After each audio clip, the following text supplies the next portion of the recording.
I don't know if this is true or not, but I've been told by informed sources that Greg Cody doesn't like the pressure of the second seat. Who told you that? I want to know your source.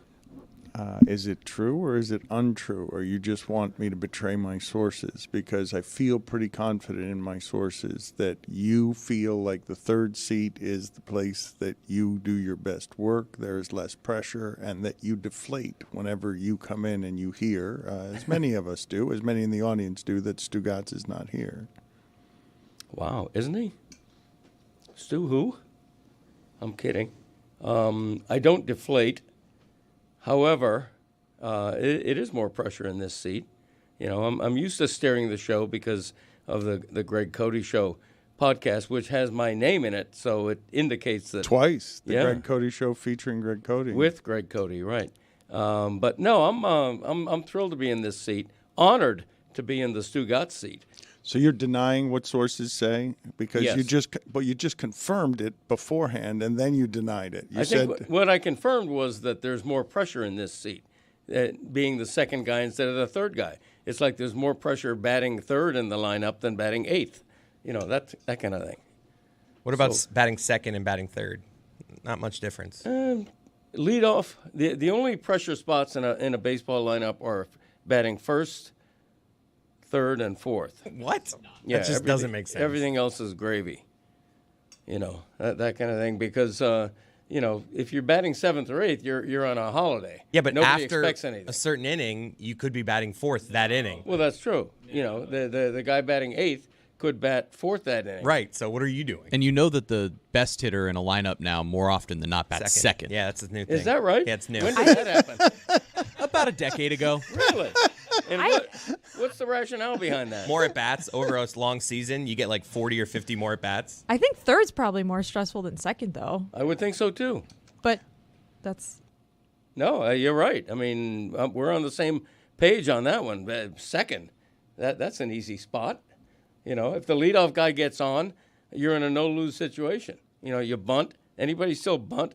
The sacrifice bunt used to be a thing. Like Ohtani bats leadoff. Some managers just go with, if I bat him first over the course of a long season, he's going to get X more at-bats, so I'm going to put him first. Yeah. Back in the day, if you batted a home run hitter leadoff, you were laughed at. You were laughed out of the league. It never happened. Can I ask you just a quick question here? How is it possible that you have been trudging out to Marlins games for the last 10 years and it has escaped your attention that the best hitter in baseball now hits second? I don't acknowledge it. I don't think it's true. Oh. Yeah. Is there any quantifiable proof to that? Name one team. Yes, it's with all of them. the best hitter batting it's second. all Look of at every them. team's Name lineup. one good hitter on the Marlins. How would he know what a good hitter is? No, you can't. I mean, it's ridiculous, the Marlins. Greg, how do you not know this? You've been going to baseball games for the last 10 years. Yeah, long enough to have earned a Hall of Fame vote. How do you not know that baseball has switched to its best hitter now?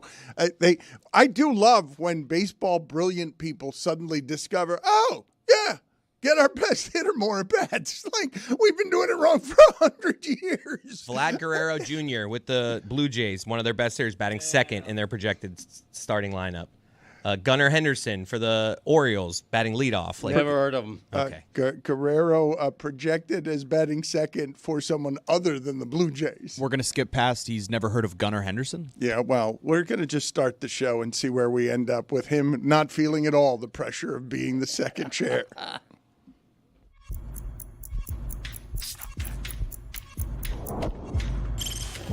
Stop that. Stop that. Stop that. Yeah, I hear him chat to the noise. Move too quick, can't stop for the talking. I hear him chat with the walking. Just too sharp with the prize. White girls let it tell me I'm awesome. Yeah, act like fire on the pan. If you wanna touch my please use caution. Cold like 0 degrees. I'm out the cage, gotta let out the beast. Revolutionary, gotta let out the streets. Locked in a cage, I'ma let out the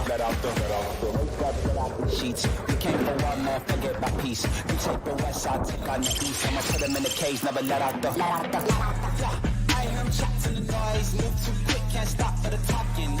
I hear him chat with the boys. Man so tough, but man's keep walking. Yeah, gotta tell me I'm awesome, yeah. Hot like fire on the pan. If you wanna touch me, please use caution. Stop that. Stop that. Stop that.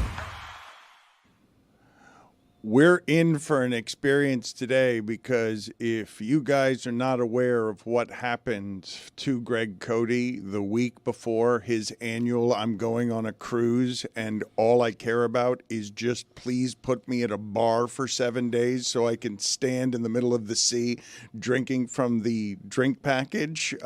Greg Cody tends to mail it in right before that annual trip.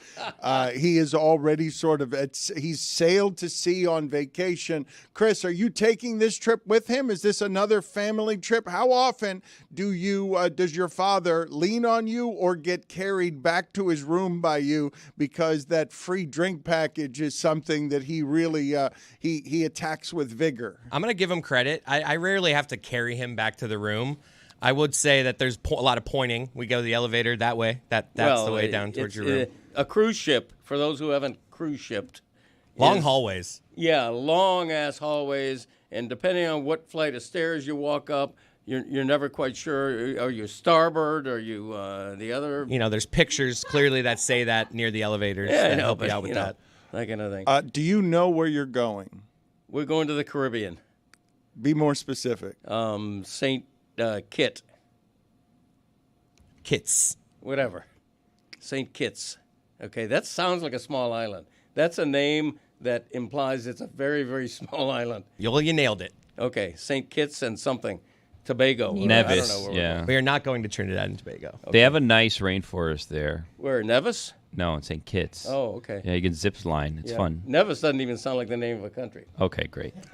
I was told like Nexus. that Greg Cody, the Greg Cody Show featuring Greg Cody, has a reveal today that was both embarrassing to you and that you didn't realize until several minutes after announcing it that it should be embarrassing to you. Why? I don't know what you're talking about. Well, that you apparently reveal when you lost your virginity on the latest episode of the Greg Cody Show featuring Greg Cody. It's an estimate. Who can remember that far back, to be honest with you? I mean, it's so, I could have been off by a year. I think I might have been a year younger than I estimated. Wow. How did this come up? Well, we have a March Madness special that dropped today. And Yesterday. And by that I mean we don't talk about college basketball at all, but I do my Mount Gregmore, which, as everyone knows, is a top 5, not a top 4. I do my Mount Gregmore of marches, brackets, baskets, and balls. And under the category of March... So it's top 5 marches of all time. Yeah, I happened to lose my virginity in the month of March, as I recall. And so that was one of the 5 marches. And there's a poll online today under my Twitter feed. It's always Twitter to me, still, not X, that includes a vote on which of the 5 should be the number 1 seed March. March 77, running away with it. I think it was 76. It was 77. You're just embarrassed about this now. Okay. So you're No, making I'm not. it I was in my early 20s. It happens. I don't lie like most people. Everyone else is lying. I mean, I think why would I be embarrassed about that? I hadn't found anybody, or should I say no one had found me. I was playing Stratomatic baseball when I should have been dating in high school. What can I say? I'm living my life. I'm doing all the best I can. Your son said that afterward you were sheepish and wandering around saying, is 23 old to be losing your virginity? Well, Christopher was howling with laughter as if it was like abnormally old. Maybe it is. I don't know. But see, I'm not swayed by whatever anybody else thinks. Like you say, I should be embarrassed by that. I didn't say you should be embarrassed. I didn't say you should be embarrassed by that. I said that it was reported that you were embarrassed by that. For the time, that feels a little late for me. I'm not shaming you. Like, a lot of people wait for marriage. There are a lot of reasons to not do that. But I just, it was just funny to me because you, I think, thought that was... You thought it was okay at the beginning, and then you were meant to feel shame that you didn't feel like feeling, and now you're defiant about not having felt that shame because you're just sort of covering up and hiding the shame. Well, it's, way to psychoanalyze me, without But having that's proper just I just information. gave a timeline. I just gave a timeline of factual information. I was somewhat surprised by Christopher's reaction because to me, I have never and still don't think of it as abnormal. Somebody. So it was the FAU dorms? It was afterward. If he's 23, he's out of college. It took him a while to get on. It took me a while. Keep in mind, I worked for the Miami Herald. They had me work 39 hours a week so that I was essentially full-time, but they didn't have to pay me like a full-time employee. Start my benefits clock. That should have been your first warning that journalism was trying to do it on the cheap. Yeah, but back then it was the heyday of journalism. Are you kidding me? 70s and 80s, that's when we were king. But what is a heyday? Heyday. Is that for glory horses? days. Is that for horses? Halcyon days. I don't know, but I don't know what a heyday actually No, is. it's Is got it nothing hay? No, because it's H-E-Y. It's not H-A-Y. So what is it? What is a heyday? A heyday is the best of times. I know Glory what a days. I think it has to heyday do is. with Willie Mays. No, I don't. They I say don't think. heyday kid. That's right. Speaking of heyday in journalism, there was a Yale Review story that I saw yesterday that said Vanity Fair's heyday, and the guy in it, Graydon Carter, for 25 years was the editor there and made $166,000 per article that he wrote. And he wrote like 3 articles a year and was just raking in cash. Wow. That was the heyday of journalism. That's crazy. I probably get about $78 an column. I want to go through again what is on the Greg Cody Show featuring Greg Cody. You said top 5 marches. Yeah, final 5 marches, brackets, baskets, and balls. Brackets. Top 5 brackets of all time. Or is that like tournament years? Like I loved the 99 NCAA bracket. Like what does that even mean? No, it's I'll give you an example. One of my top 5 brackets is the Carpenters know it well, the angle bracket, which is a classic 90-degree bracket which affixes together 2 different types of wood. I was making my I once had a tall table around my avocado tree, and I used angle brackets to attach the tabletop to the 4x4 legs. That's an example of a classic bracket that nobody ever gives respect to. Nobody knows what an angle bracket is. I've got to tell you, I'm shocked that you would be so ambitious as to think you could find 5 brackets. And the reason this has made the top 5 is because of how hard it is to find top 5 brackets. It's not a carpenter over here. He doesn't know. There's brackets aplenty. Yeah, there really are. You can do brackets for days. There's Give all another kind of bracket. Give another teaser. I believe I think one of them was the short-lived television show called Brackets. Yep, that was on there. Okay, Jesus. Did you include the brackets from like Galifianakis. races, right? That's where you sort of put like the rubber bands when you're trying to fix the way that your overbite might work. That did not make the Wow, the oh final. alive. That's got to be a bottom bracket, though. Those things well, suck. keep in mind, it's tough to make a Final 5. It's tough to make a Mount Greg 5. And but that is not the way that is said. A Mount Greg 5? Yeah, a Mount Greg 4. What is which the is name a of it? 5. What is it is not a Mount Greg 5, is it? It's I a don't Mount- know. What do we call it? Mount Gregmore is his top 5. Greg, it is so great to see you on your own podcast that has your own name twice. Always go, I don't know. What is it about this thing that Yeah. I do, Chris? Tell me more about it. I can't be bothered to answer questions or retain information about my own podcast. And you just point to your son and say, I don't know, Chris. Go ahead and tell him what I think about things. Well, that's he's my executive producer.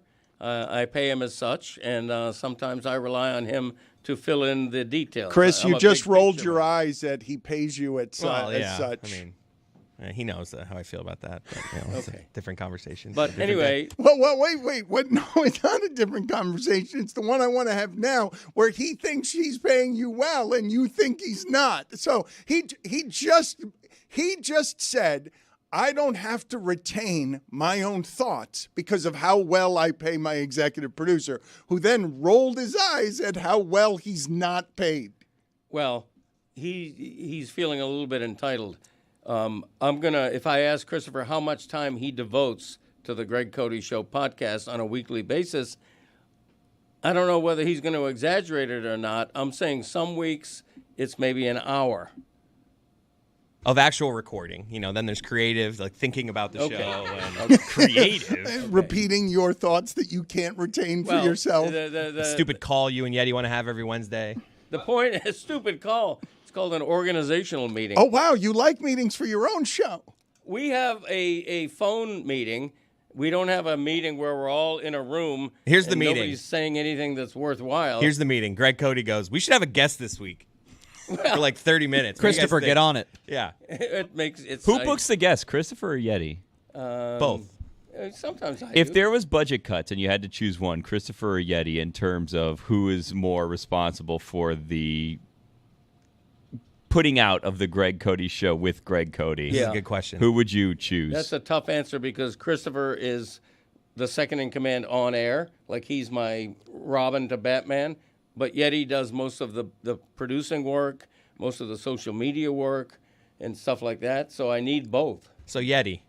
Which of your top fives did you feel the best about? Balls, brackets, baskets? Or marches. Or marches. I think all four of them came out fabulously. The idea for this was Christopher's, but my execution was top notch. And I would not say that if I didn't believe it. Will Lucille Ball appear in top 5 balls of all time? Yeah, she was very important in my life. I love Lucy. I mean, Lucy and Ricky, that was ahead of its time. Ricky, a Cuban guy, speaking in a very thick accent, almost like Poppy, maybe more so. And that was a time in TV when there were very few people of color or foreign nations on TV. So that was trailblazing. Lucille Ball, one of the great women, dynamic women of the entire 20th century. Politics, screen, no matter what the category is, she was just fantastic. So chances are, I'm hinting that she might have been one of the final 5 balls. It seems like stronger than a hint. It suggests that if we tune into the Greg Cody Show featuring Greg Cody, there will be prominent placement where we would get some redundancy on what you just said about your admiration for Lucille Ball. You want to reveal one of the baskets now? I feel like we've dipped our toe in each one. I don't know. I know the Lucille Ball. I don't want to give it away. But I want to get to Billy's. I want to get to Billy's tournament here, which we have not updated, which begins on Thursday. Our March Sadness tournament that involves the fans. That's something that we must get to at some point today. But also, I wanted to get to the fact that Jessica spent an hour recently just listening to Jeremy. And that sounds like that could awful. Unless it's a back on. and forth, listening to him talk for an hour, listening to anybody talk for an hour can get droning. Yeah, that's true, Dan. So yesterday, Lehman and I got tickets to Unrivaled, courtesy of DraftKings. It was the final. Wow. So we had to drive all the way to Medley, which is not a short drive in rush hour traffic. And Lehman turned on his favorite Knicks podcast because the Knicks were playing the Heat last night at Madison Square Garden. And we turned it on to the Knicks Film School, I think it's called. And Jeremy was the guest. And so we turned it on, and I was like, it'll be a short drive. We'll listen to 20 minutes of this. Well, no, it took like an hour and a half to get to Medley, which is like west of Doral. Like, it's not close. And so I listened to an entire hour of Jeremy break down the Miami Heat in the car while we sat in traffic in the baking hot afternoon sun. Did you love it? I want to do the bit and say, no, you're annoying. But it actually, when he's not being interrupted and purposely being annoying, it was pretty informative, I hate to say. And how did that play out based on the results? Because the Heat, Tracy Morgan last night. Yeah, well, Jeremy actually was 100% correct in his analysis of when the Heat lose every game. Jeremy, if you want to jump in here so I don't get it wrong. Yep. It's not that they're starting out the games and their ass the entire 4 quarters. They're actually playing well, and then they sort of lose the plot in the second quarter and then get blown out in the third quarter. That's exactly right. They start the game hot, starting lineup, kind of no matter what the starting lineup has been recently. 9-0 last night. It was 12-0 last night, wow. And they were up, I believe, 27-14. And then they brought in a certain backup point guard, And things went awry, and all of a sudden it was 33-31. And this has been the issue for Miami. They go up 13, they go up 17, and they haven't been skilled enough to end teams early in the game, go up 25 or 30. They let teams get back into it, and you have a single-digit score at the half, and then everything goes awry in the second half. So as an unbiased member of the media, would you say it's coaching is to blame, or is it roster construction, lack of talent? Like, as someone who's just, fairly judging the teams and their failures, what would you say is the reason, and how do you fix that? A little bit of column A, a little bit of column B, a little bit of column C. Everybody's failing right now. They've lost 8 games in a row. It's the most games in a row Eric Spoelstra's ever lost as a head coach. Hot seat, or what ever. do you think? No, He sounds broken. He sounds sad. People are getting tired of the trust the process. Jeremy, Cortez, who? Who's broken and sad? Eric Spoelstra sounds broken and sad. Let's play the sound of Eric Spoelstra sounding, we're pretty annoyed at this point hearing this coach talk with these words because it doesn't sound as brilliant or entertaining when they're not in the finals. That's the thing that we've been racking our time, our brains, everything, trying to find solutions for that. We have not come up with solutions, and we've pretty much tried everything. That's why I say I haven't been able to come up with solutions for that. This has been one of the biggest challenges, of a regular season that I've been a part of. And we just have to stay the course. This is the NBA, so we'll have another game, on Wednesday night. They have blown more leads than anybody in the league. They've now tied Utah for most blown double-digit leads. And as Jeremy mentioned, Eric Spoelstra has never lost this many games in a row, and he's wearing it. Yeah, stay the course is sort of an odd thing to say. Right. Well, he's just used to saying it. Like there are certain phrases that he has. Jeremy, avoid this course. Jeremy, I believe a number of Heat fans can do a top 5 of phrases they are done hearing Eric Spoelstra say. But he's so used to saying it that yes, you need a different course. Go to a different course, whether it's a path or whether it's an instruction that someone's going to teach you. You're in the wrong course. You're in the wrong classroom. Yeah. We have enough is one of his hits. They don't right now. No, you don't, Coach. Right. You don't have enough. I do give him credit for honesty because as you said, you rarely hear any coach at any level in any sport say something to the effect, I'm out of answers. We've tried everything and nothing's working, which is essentially what he said. The last 2 games, they're not really in them. Like whether you start or not, you're losing the games by 20 points to Memphis and New York. That's different. There were a couple of odd basketball results last night, right? Denver ends up winning at Golden State. Sucks for the Warriors, huh? They're terrible. Stinks for Jimmy Butler. Man, crazy. They lost a game. Without Jokic and character. Without Jamal Murray. It's the one that, gets interrupted around here and isn't allowed to speak for an hour Why are you straight. like this? You were so normal on that podcast. I'm sorry. Everything's tough here. Jamal Murray doesn't play. Jokic doesn't play. And then after the game, Kerr says of Curry, we need to get him rest. He's tired. Curry says, I'm not tired. My back hurts. And then Kerr says he's been carrying the team for a month. And then you get the weird result of Indiana beating Minnesota when everyone is watching Minnesota and saying, they might be playing recently over the last 6 weeks, like they can climb into a championship conversation that only has 4 or 5 teams in it. But Minnesota loses at home because, of course, Obi Toppin. And Indiana, I would love to have Indiana as my team.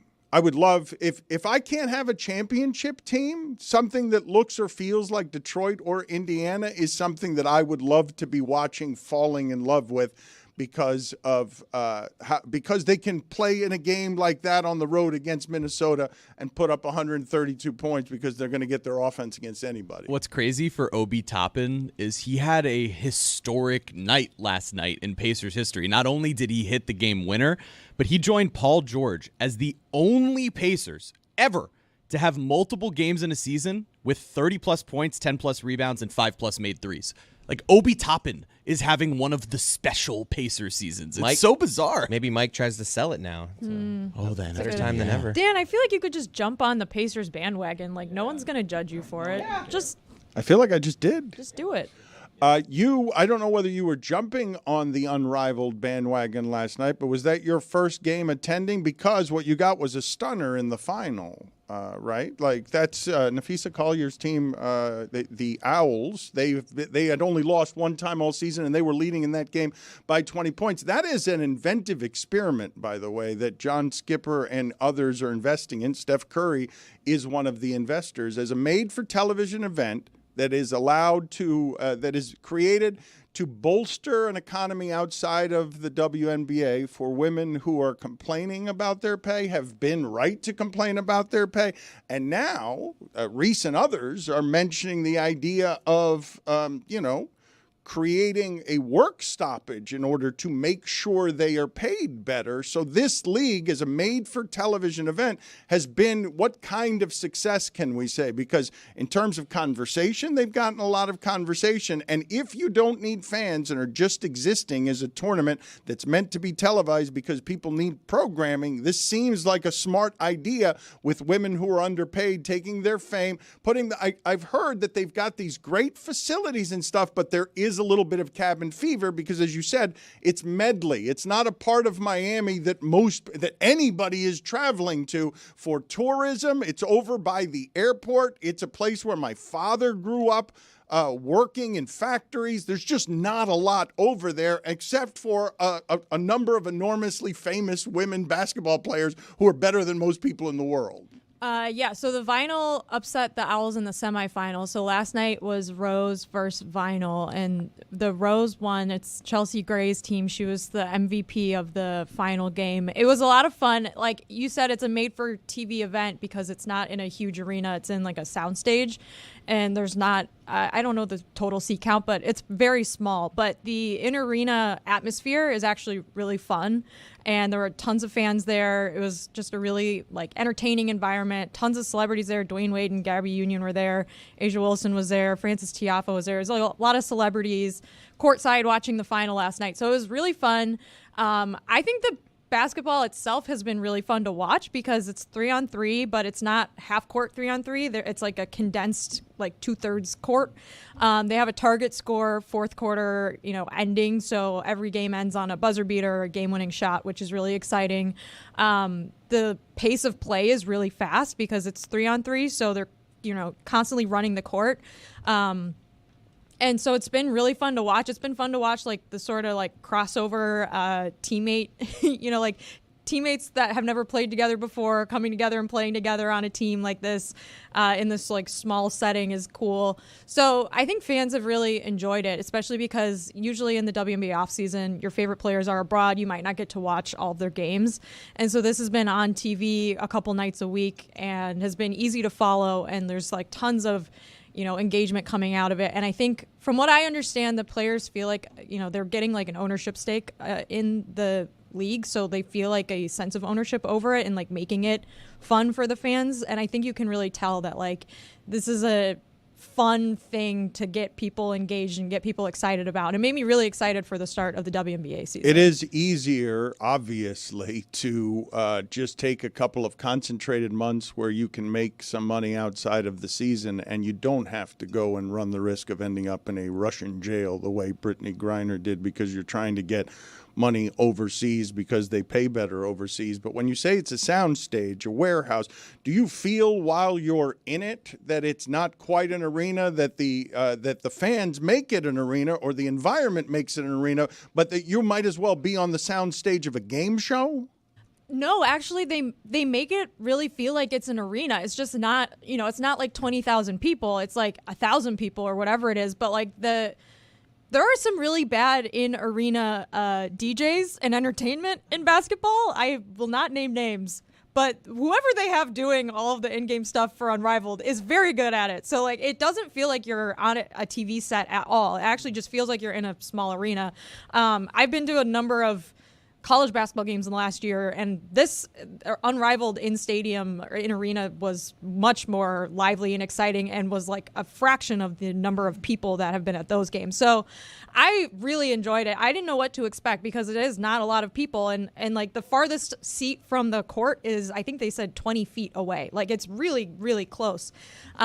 But the energy is great. I mean, 3-on-3 basketball is really fun. I enjoyed watching it during the Olympics this past summer, so I was a little bit familiar with like how the pace of play works. But this is not quite the same rules as that. This is more of a full court experience. So I just really enjoyed, like, Chelsea Gray is, I think, like the perfect athlete for this format because she's so good at like shot creation. She can shoot from anywhere on the court. She can pass really well. And so I think it was very fitting that her team won and she was the MVP. Angel Reese was out last night because she re-injured her wrist, I believe.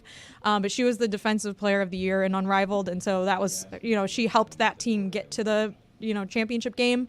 So it was a bummer that she wasn't there. But I think, it just sort of highlights different characteristics of players that maybe don't always come out in 5-on-5 basketball, and like really shows how different skills are more important there. And like being able to play two ways in 3-on-3 is super important because you're constantly hustling back and forth. It's an 18-second shot clock. It's moving really, really fast. You're just running up and down the court like constantly. It's amazing that the league was this successful after they tried so hard and offered the moon to Caitlin Clark to play. And she's really the one prominent player who said no thanks. But it was a great season anyway. Good for the league that the Lunar Owls lost because most of the regular season, it looked like they were going to waltz to the championship almost uncontested. They were 13-1. The next best record in the regular season was 7-7. They ran away with it. And the fact that they lost in the semis was great. But that place seats 850 people, and I don't know how they can sustain that formula. Because the bigger they get, the more popular they get. There's going to be a demand beyond the 850. I will keep saying to you guys that the future of sports doesn't require fans to be in attendance, and it doesn't even require fans to be watching on television. It's just all programming, and the television streamers need the programming. Sports is one of the few places where people tune in at the appointed time. Like, there's so few right now. What are they? Name all of the others. Like, I know occasionally Max has on Sunday nights something that everyone's watching, whether it's Game of Thrones. Actually, you'd be surprised how low the numbers are on something like Succession or something like White Lotus. But I don't even know what I would say. Is it award shows? What in programming, what is second place to sports on thing that you do, not on your time? You go and make sure that you are there. America goes and makes sure it is at the television when sports or something like sports summons us. It's no longer, we have moved so far everywhere in America into convenience. Bezos is basically everything that he is because he's better at convenience than everyone else. So what's second place here on something that all of you feel like you have to watch and be a part of at the time? The watch, so that you can talk about it with your friends as it's happening and you don't feel like you're left behind by it. Jeremy said like maybe award shows fit in that category because I think like the reason sports are unique is because you obviously don't want to know who wins it like after it happens. Yeah. Like if you don't watch it live, then it gets spoiled for you, and other things don't. So you can watch it on your own time unless you're listening to this show and you haven't seen The Righteous Gemstones or White Lotus yet, in which case it will get spoiled for you on Monday morning. Yeah, you spoiled Gemstones. But yeah. I think you did. Because there's a frontal nudity yes, scene, full frontal. It would have been better if I didn't know it was coming. But I knew it was coming, and I was like, there's going to be a penis soon. And then I saw it, and I was like, well, I knew that was going to happen. I was still like, oh my God. But it would have been different if I didn't know. Anyways, I think Unrivaled is different, though, Dan, because like it's a limited season. It's not like the full year. It's very like small, and I think it works for what they're trying to create. I think that like if the WNBA went to empty arenas and empty stadiums and no one was watching it, like, yeah, that would matter, and it would suck for fans. Like, I think the reason that the WNBA has been so exciting the last few years is because they have been packing arenas. They've been breaking attendance records in various cities. So I think, having fans at the games does still really matter to the television. I agree. No, but it doesn't matter to the business. That's all. It doesn't matter all that much to the business. Well, and when you're talking about trying to get eyeballs at a specific time, like Netflix is trying this right now. Last week, they debuted John Mulaney's new show, Everybody's Live, where they took something that they did for a week and had people tuning in every night for 1 week. Now I believe this is going to be a 12-week run where every Wednesday night they're doing something live. And the way they're producing that show is such honestly, not dissimilar to this, where it's this high wire act of, are they going to mess something up? And watching that live, I find myself, as someone who knows I could watch it the next day or the day after, purposefully tuning in live because I kind of want to see if they can pull it off. And that type of programming is interesting, seeing a late night show that is putting themselves in the position to not just be clips. I thought something interesting that happened recently because of all the money that Netflix is pouring into live and the danger of live. I saw that Kill Tony is now doing a version of its show for Netflix that begins in April, and that Kill Tony's fans are beside themselves with anger about having to share that with the biggest thing, with that they feel that Kill Tony will end up getting diluted by whatever they believe, I guess, is the corporate interference of Netflix, an interference that they're assuming that I have yet to see play out anywhere with Netflix in terms of content control. I found myself actually confused, even while understanding that when you have your own little thing, that when you have the indie band and then everyone makes the indie band popular, it can be something that first arrivers don't like so much. I found confusing. Do any of you like Kill Tony, watch Kill Tony, or fear that Kill Tony will be diluted by the Netflix experience? Because it's something I'm hearing a lot about, but I'm not a Kill Tony person. I've seen clips of it. I don't watch episodes, but yeah, I mean, I think you're right. It's just audiences want their thing to be theirs.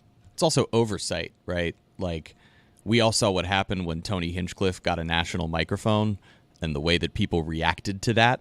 And I would imagine the people watching Kill Tony who hear those types of jokes all the time know that when it gets to mainstream and when it gets to Netflix, either some of that stuff around the periphery is going to get squashed out in the mainstream or it's going to kill Tony.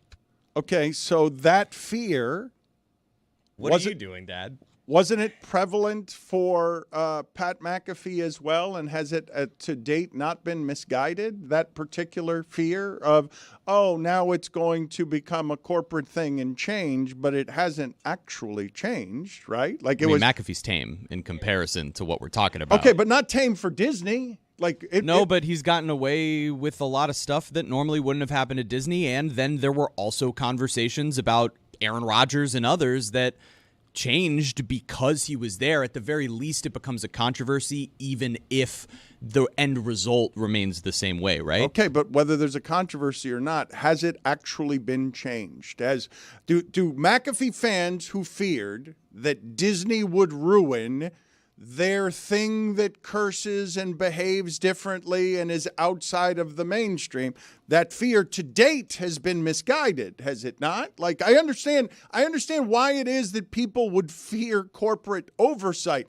I don't understand why anyone would fear Netflix's corporate oversight. They have been a leader in terms of allowing comedians to do whatever the hell comedians want to do. I think that's totally fair. You're right. And in that respect, I don't know that anything will change. I just think that I would imagine most of the people who have that specific niche audience that's watching Kill Tony on a regular basis are probably looking at any sort of corporation, any sort of mainstream anything, and what it's been for the last decade or so would mean that some of those jokes that are made on their show wouldn't get to a national platform. I think we've seen a shift. I think we've seen a shift in what's allowed and what's prevalent in our modern conversation, so maybe they won't have an issue. I don't know Kill Tony from Adam. I assume it's a very popular person or thing. So if you're Netflix buying that, why would you change what you know to be successful? If I'm Netflix, I'm saying, hey, kill Tony. Not only don't change, turn up the volume. I don't think they're saying that. I mean, why wouldn't they? They know what they're buying. Controversy is good for business. I would be like, let's keep the volume right where you have it. We don't want to change you, but let's not go louder. Let's I'm just keep saying, it right here. It's good for business, right? Attention, controversy? Attention at the moment, I don't know that there's anything, including currency, more valuable as a currency made valuable by younger generations that make everything popular, and just something that is valuable from everyone, from Kill Tony to Elon Musk. No matter how much money you have, it appears to me that attention is the currency of the day. My Zion take, huh? Ahead of its time. That has aged so well. I mean, he's so right. That was 7 years ago. You guys are like, what are you guys talking about? any pub is good pub. Again, not good for Nike. No, great for Nike. Everybody was talking about Nike. That's all that matters. Nike. Yeah. Not good for Nike to... Oh, Nike, you're right. They've been really hurting. Not good for Nike to have a shoe be something that could possibly injure the foot of Zion Williamson by not behaving as a competent shoe.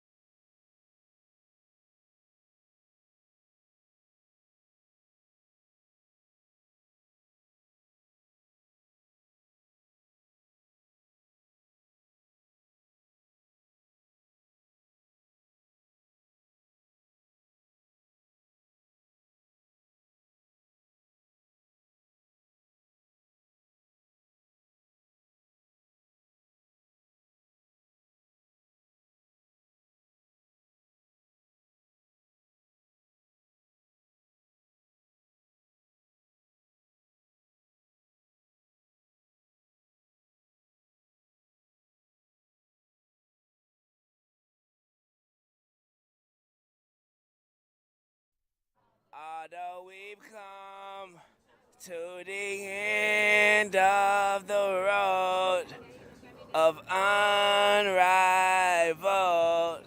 it's going to be all good. The Vinyl going for the championship tonight against the Rose. I think I'm just on the camera playing with these basketballs. Run up on me.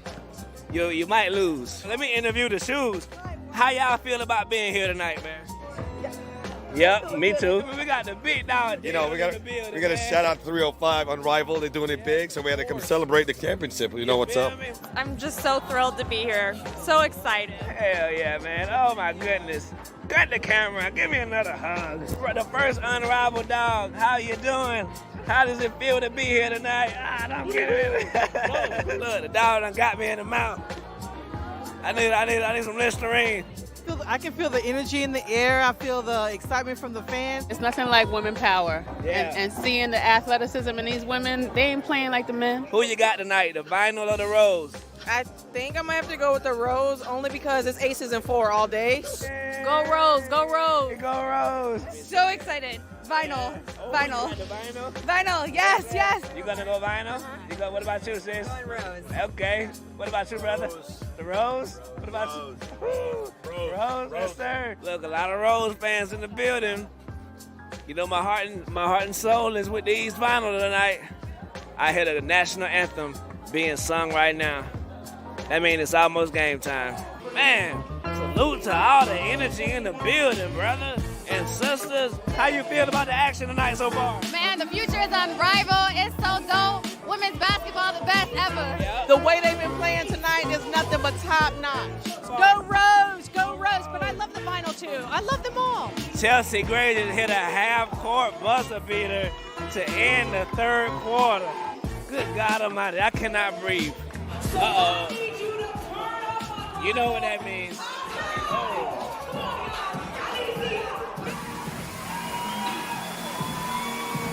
What a moment in history /herstory.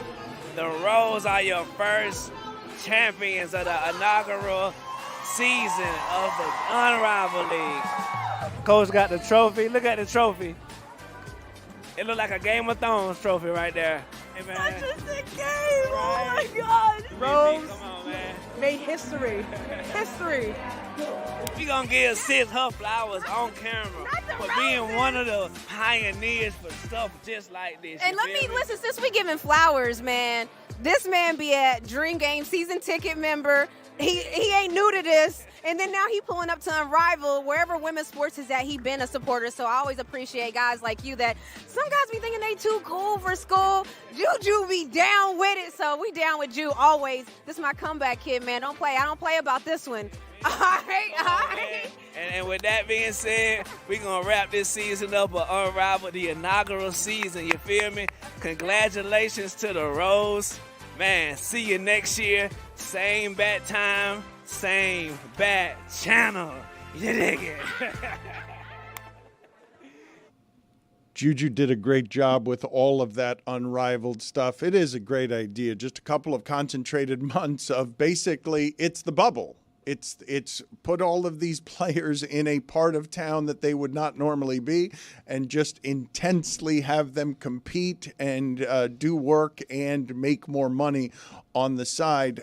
As part of our 20-year anniversary celebration, because many of you are demanding more Stugots, we expect him back soon, but he's following his daughter around the country. Where was he the other day? I asked this yesterday. He was along the college baseball path for some reason, and I was not surprised when I saw him in Syracuse, given that one of his daughters goes to Syracuse, but I was surprised to see him at a college baseball Wait, hang game. on. You're asking us if we know where Stugotz is? It looked like a Northwestern baseball field. It was the standard patent Stugotz two-armed selfie where he's clearly holding his phone with two arms. God, I love that. It's adorable every time, I have to admit. But yeah, I have no idea where he currently is.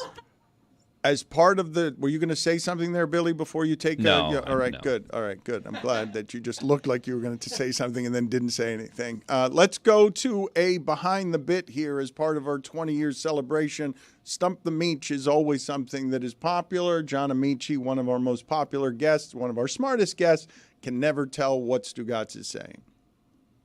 This is behind the bit. This is behind the bit. This is behind the bit. For the past 20 years, you've seen and heard bits on the Dan Le Batard Show. You may have wondered to yourself, what are these bits? And what's wrong with these people?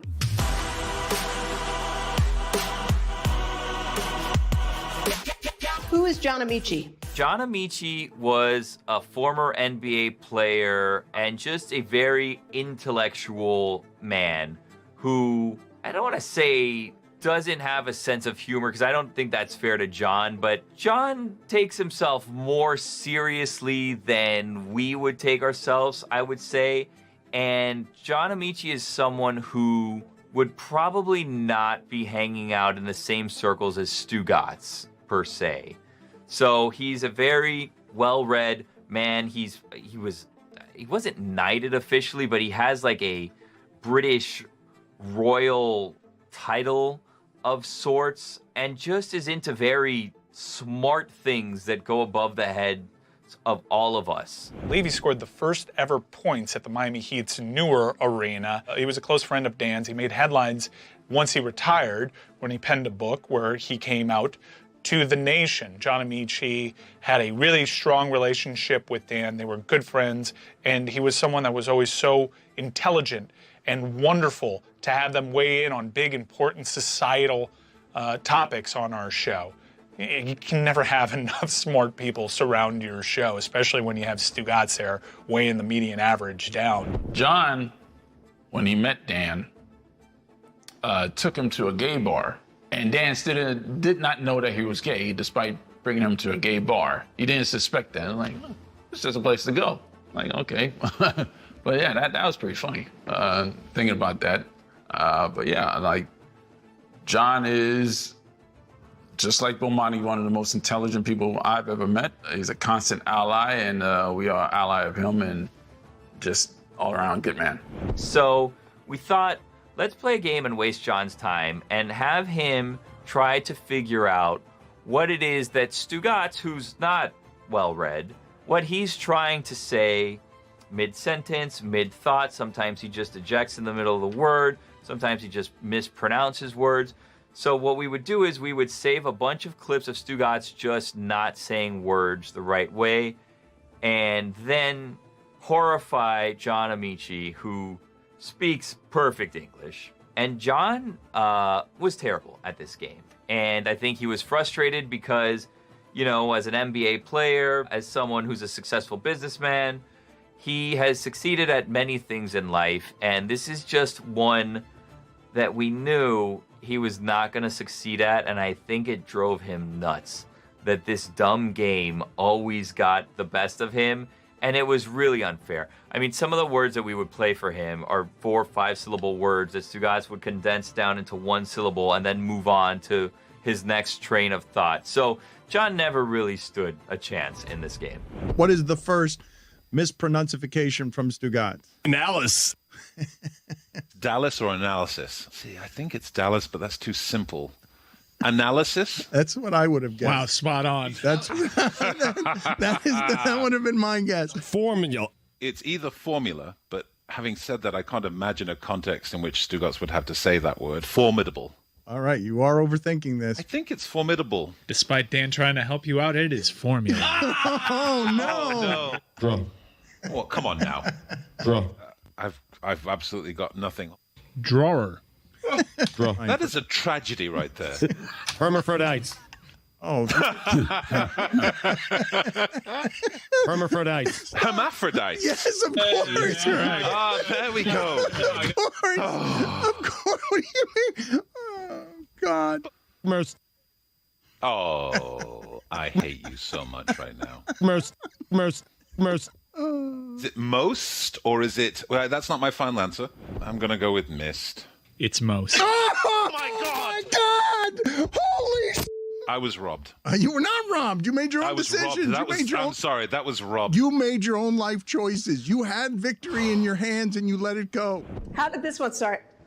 Stugotz just pronounces things very poorly for a broadcaster. And John Amici is so smart. So the idea of him trying to guess what language it is I'm speaking. Yes. And what words are coming out of my mouth. It's funny. It's such a great idea because all it is us taking things that have been said in the natural flow of Stugotz broadcasting as Stugotz, and he doesn't finish all of his words, and he tries to get to the next thought a little faster before he's finished the other one. Small windows. And so words get jumbled up, and so we had an endless library of things that Stugotz had mispronounced. What I always loved about that segment is Mike would give him an easy one, like a fastball right down the middle, just so he can gain some confidence to think this is the time I'm going to win the game. Meech has never won the game. Did he win once? Well, he claims that he he's won won. once. I'm not The certain. only times he's won is when we've made terrible mistakes somehow. Right. It's not because he ever deserves to win. But Mike would groove the first 1 or 2 in, and then the next 3,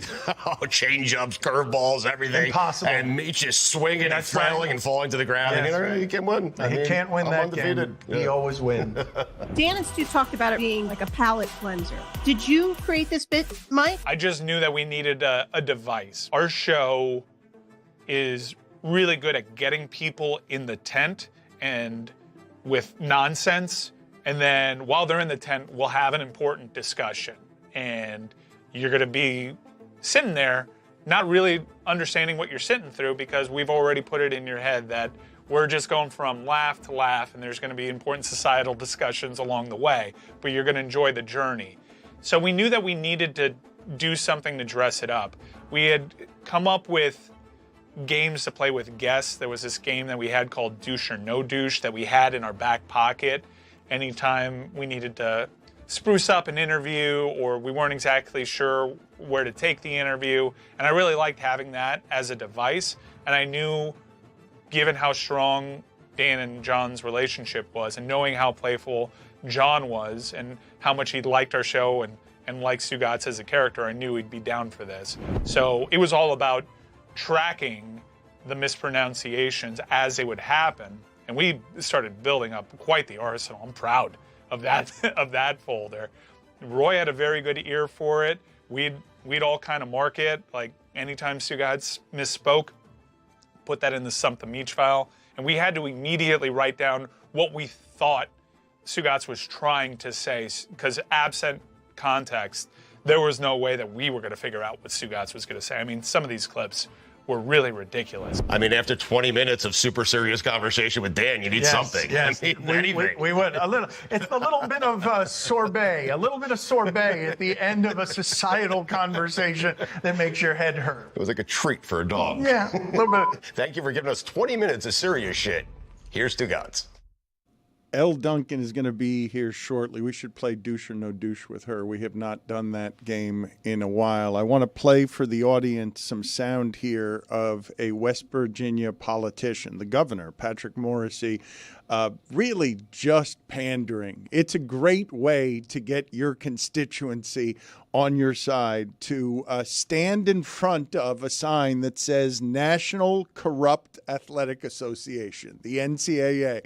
This is West Virginia's governor going very strong at North Carolina and the NCAA tournament for a West Virginia school that probably could have made the tournament if in the first game of their conference tournament they hadn't lost to 3-17 Colorado. West Virginia deserved to be in the NCAA tournament. This was a miscarriage of justice and robbery at the highest levels. Now, who was the last team to get into the tournament? Ahead of the Mountaineers. That would be the University of North Carolina. Now, let's see how their resume stacks up. The Tar Heels went 1-12 in quad 1 games and even had a quad 3 loss. Jessica, why are you making a face? The National Corrupt Athletic Association is the sign that he's standing in front of. If you were a player on West Virginia, this would embarrass you, right? Like you don't want this. No. Like obviously you want to make the tournament, but you didn't. You lost some games that you needed to win to make it in. But then if you saw this, you'd be like, okay, wait, could we just back up a second? You think so? You think that the players don't appreciate some support that they probably agree with? I agree with Jess. I think it's an embarrassment to the university that I mean, maybe if the athletic director wants to say that or the head coach, that's their domain. But the governor, hey, governor, you don't have anything more important going on in your state that you need to worry about than one of your college teams making the tournament? They're a sub-500 team since January 1st. Like this is, I understand being upset that, we do this in college football all the time, the teams that don't get in and the head coach or the athletic director or the conference commissioner advocates for them and goes on ESPN and complains and blah, blah, blah. But like the governor of the state is doing it. And it's like that. If I were a player, I would be like, okay, you know what? Fair, but I should have made my free throws. Yeah, that's beneath the governor's office. It really is. I'm not even saying that as a bit. It's not just that he's saying it. It's the language is so strong on what he's saying. Like, what are you actually saying for things that are miscarriages of justice that are egregious as opposed to this one that begins with you losing your last game to a team that was 3-17? West Virginia deserved to be in the NCAA tournament. This was a miscarriage of justice and robbery at the highest levels. Now, who was the last team to get into the tournament? Ahead of the Mountaineers. That would be the University of North Carolina. Now, let's see how their resume stacks up. The Tar Heels went 1-12 in quad 1 games and even had a quad 3 loss. The rest of politics is so pure these days that really stands out as shameless. That's true. Yeah. Also, Ron DeSantis did get involved when Florida State got snubbed from the CFP last year. Which, again, if I were a Florida State player, I'd probably be like, Getting involved is different than calling it the height of robbery. Yeah, and standing behind the word corrupt. No government officials had to get involved when UCF claimed their national championship. You just go ahead, you take it from the people, you claim what's rightfully yours, and you move on with your head held high. No politician thought that you could get a single vote based on supporting UCF during its undefeated season with pandering. And here's one more thing for the governor of West Virginia. If I'm on the selection committee and it's a tiebreaker, this school or that school for the last invitation, gee, it's a no-brainer that you're going to take North Carolina, which has a rich history in college basketball, over West Virginia.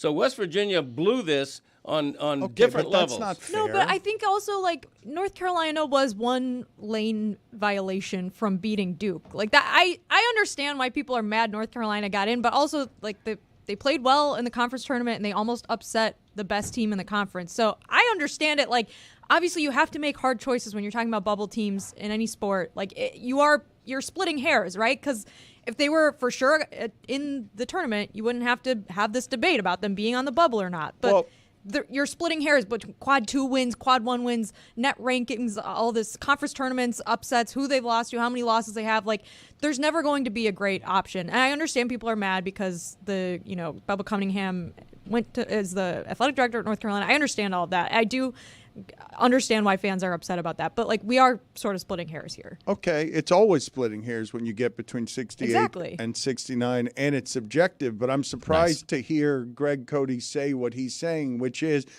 merit doesn't matter. It's just North Carolina won a lot 10 years ago, so therefore they should be rewarded this year. I thought, I understand what you're saying, and it's the same thing that Taylor said yesterday when he's like, we're North Carolina and you're Boise State, but it's supposed to be merit-based. Sports is supposed to be based on were you good this year or not were you good 20 years ago. I think one of the weird things about the North Carolina thing, too, right, is that this is like one of those weird like play-ins that they become an 11 seed. Yeah. So they're not even necessarily one of the best 64, but if they then win, they're like worst case the 44th best team.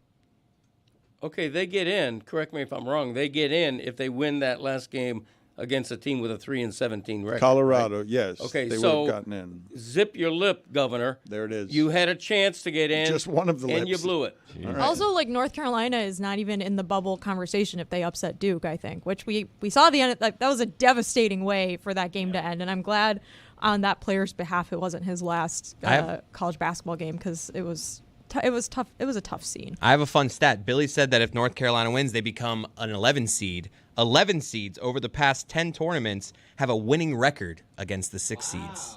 So if you're making your brackets out there, look for those 11 seeds. I also have a correction from earlier. We mentioned Duke, and Chris Cody and I were both pretty sure that Nike benefited from Zion Williamson. Quick correction. That game was on February 20th, 2019.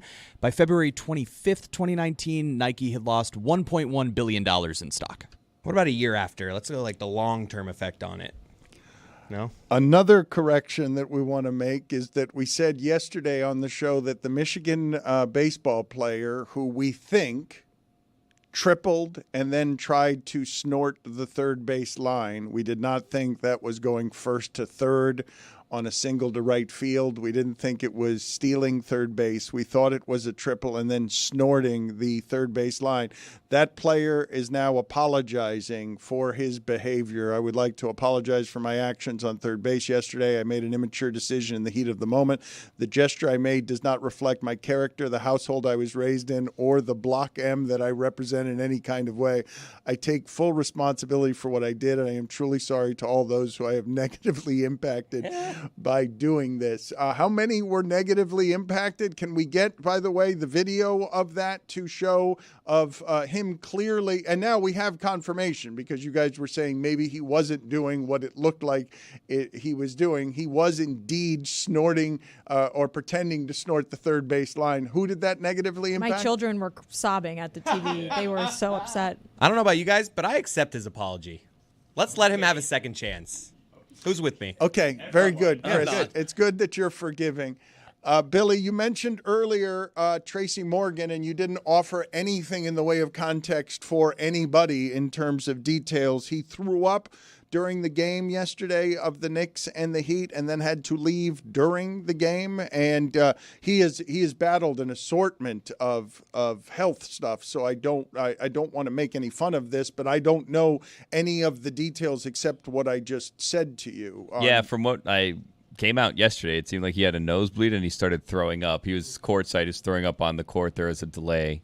And yeah, like unfortunately, he's been dealing with a lot of stuff, so we shouldn't make light of the situation. So I also want to apologize for anyone that may have taken offense to my actions earlier and may have been negatively impacted by what I said. And, you know, I represent the Block M here as well, and I don't want to really be representing things that way. So I'm sorry. Did he throw up on the court? Yeah, on the Very court. graphic. It We're not delayed the game. gonna show it because it's ugly. Yeah. And the nosebleed. Wow. It delayed the game for like 10 minutes too, and then he had to get wheeled out in a wheelchair. It was very, not great. I'm concerned about him. Same. Yes. Oh yeah, you got to be. Speaking of the Block M, Mitch Voigt, so he issues this apology, right? That was 23 hours ago as of right now, but 16 hours ago, he's then named Big Ten Player of the Week. So I sort of wonder, was it like a, hey, you're going to be named Big Ten Player of the Week, but we need you to apologize first. But over the weekend, he had 5 doubles, 12 ribbies, 6 runs scored, 12 hits. He had a 667 batting average. It was amazing. The conference dangles Player of the Week over his head and is like, you got to apologize. What? I'm just saying. Look, Michigan might not have wanted that representing their Big Ten Player of the Week, and they said, "Hey, you represent the Block M. Yeah, and without you need him, to do this." without him, no one would associate Michigan and cocaine. I think the funny thing about his apology, right, is like the people that would have been offended by what he was doing, you'd then have to explain to them what he was doing and why they should be offended by what he was doing, right? Like, so if it's like, oh, think of the children, it's like, so you're going to sit down children, you're going to explain cocaine use to children and why this is a problematic action by him? The worst possible apology, quote unquote, is when you say something like he did, which is, oh, that's not me. That's not part of my character. That's not who I am. Yeah, apparently it was because you did it. He's not 15 years old. here. Okay, if somebody in high school does that, they have the immaturity excuse. 5 years later, that card doesn't play as well. He didn't actually say it. It was just the Notes app apology that I read. Apparently, we all don't forgive him. Yeah, not everyone is in a forgiving mood around here. You guys were fine, but it would appear that Greg Cody is not quite as lenient as you guys are about Michigan baseball and snorting third base lines. He is taking a hard stance on this, and he thinks this is the problem with America, is that you guys accept these apologies and then go straight to forgiveness after someone has snorted the third base line. Have you ever done a Notes app apology, Dad? I don't know what Notes app means. Okay. This kid was born in 2004. I feel like he can get away with the immaturity excuse. Yeah? Okay, so he's 21. That's a ridiculous age to be born Not in. even 21 yet. Okay. People born in the 2000s, mid-2000s in college He now. might not have even lost his Absurd. virginity yet. Okay. All right, let's talk about when everybody else lost their virginity. Dan, you go first. Yeah, go ahead. Would have been my junior year of college. How old was I in my junior year? you were of my college? age. Yeah, 20, This guy. 19. I mean, no, it's not 20. It's 20. 19, 20. You were a junior at 19? Yeah, something like Did you that. skip your sophomore year or what? But now you have your answer. Now what do? You just stare at me and imagine me having sex? No, I'd Okay, rather good. not. I'm glad we did that. Yeah. It's good for the whole audience. You guys mentioned not playing the video of Tracy Morgan throwing up. Is that something that also would risk making others throw up? If you, what are the things in both video form or in community that are contagious? Like yawning is said to be contagious. Is vomiting something that can be contagious? If I show you video of someone vomiting, am I going to get others all of a sudden vomiting? You guys have decided as a editorial decision not to play Tracy Morgan vomiting. I'm glad we make those. I didn't know we actually did that around here. That's good. Hey, video team, pat yourselves on the back. Or Chris, whoever did that. I feel bad for the person 2 seats down who paid, $1,800 for courtside seats. That's a great story, and all though. of a sudden he's smelling the vomit of a famous person. Imagine like the conversations that will start though years down the road of I was at that game. Oh, remember when he threw up? I was 2 seats over. Smelled terrible. The person 2 seats over is like Ben Stiller, so. When Greg Cody says that he doesn't know what a notes app is, I wanted to ask you guys a question based on a story I was telling a couple of weeks ago around here.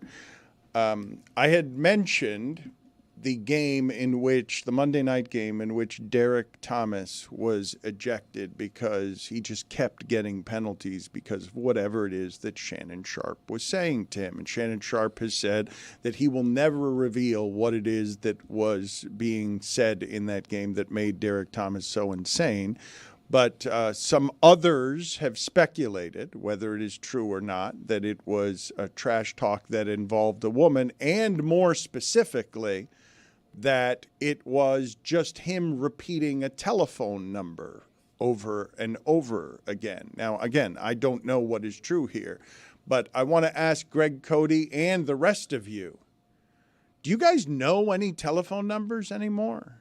Do you any of you know telephone numbers? Because I know about 3 or 4 important telephone numbers, and then if my iCloud wasn't backing stuff up, I would be proper bleeped on just about everything because I don't know any telephone numbers. How many telephone numbers do you guys know?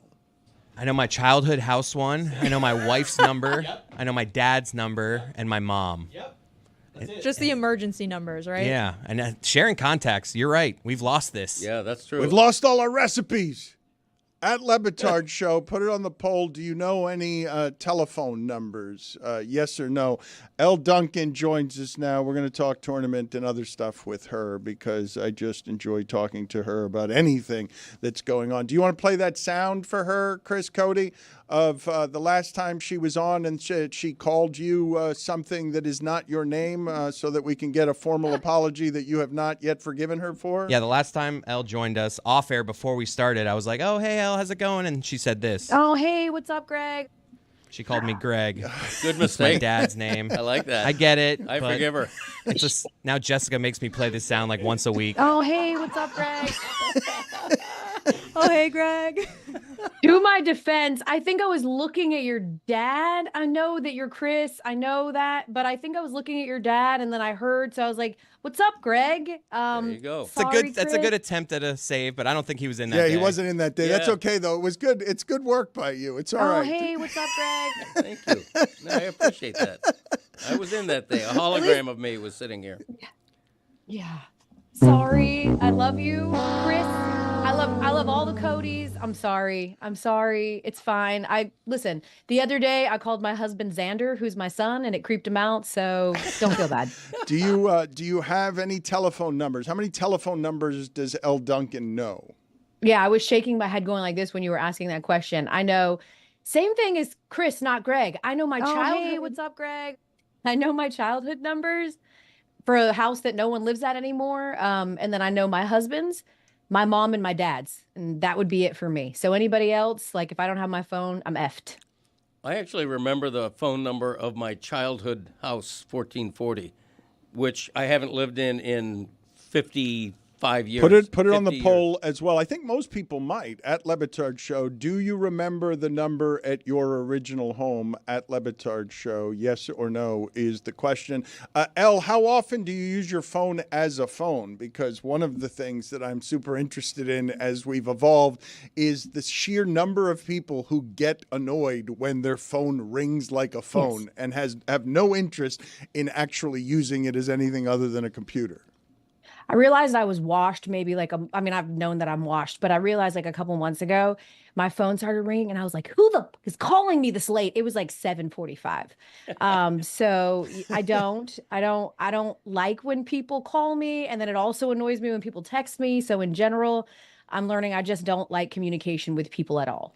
I should tell people, incidentally, that she's obviously been a mainstay on SportsCenter for nearly a decade. She's the host of the Duncan Show on ESPN, and she's leading ESPN's coverage on the NCAA Division I women's basketball tournament beginning Wednesday, March 19th. And the tournament is featuring more games on ABC and ESPN than ever before. How are you seeing the change around your coverage? Because ESPN has been the exclusive home for almost 30 years for the women's tournament. So what have you seen change over the last 10 years?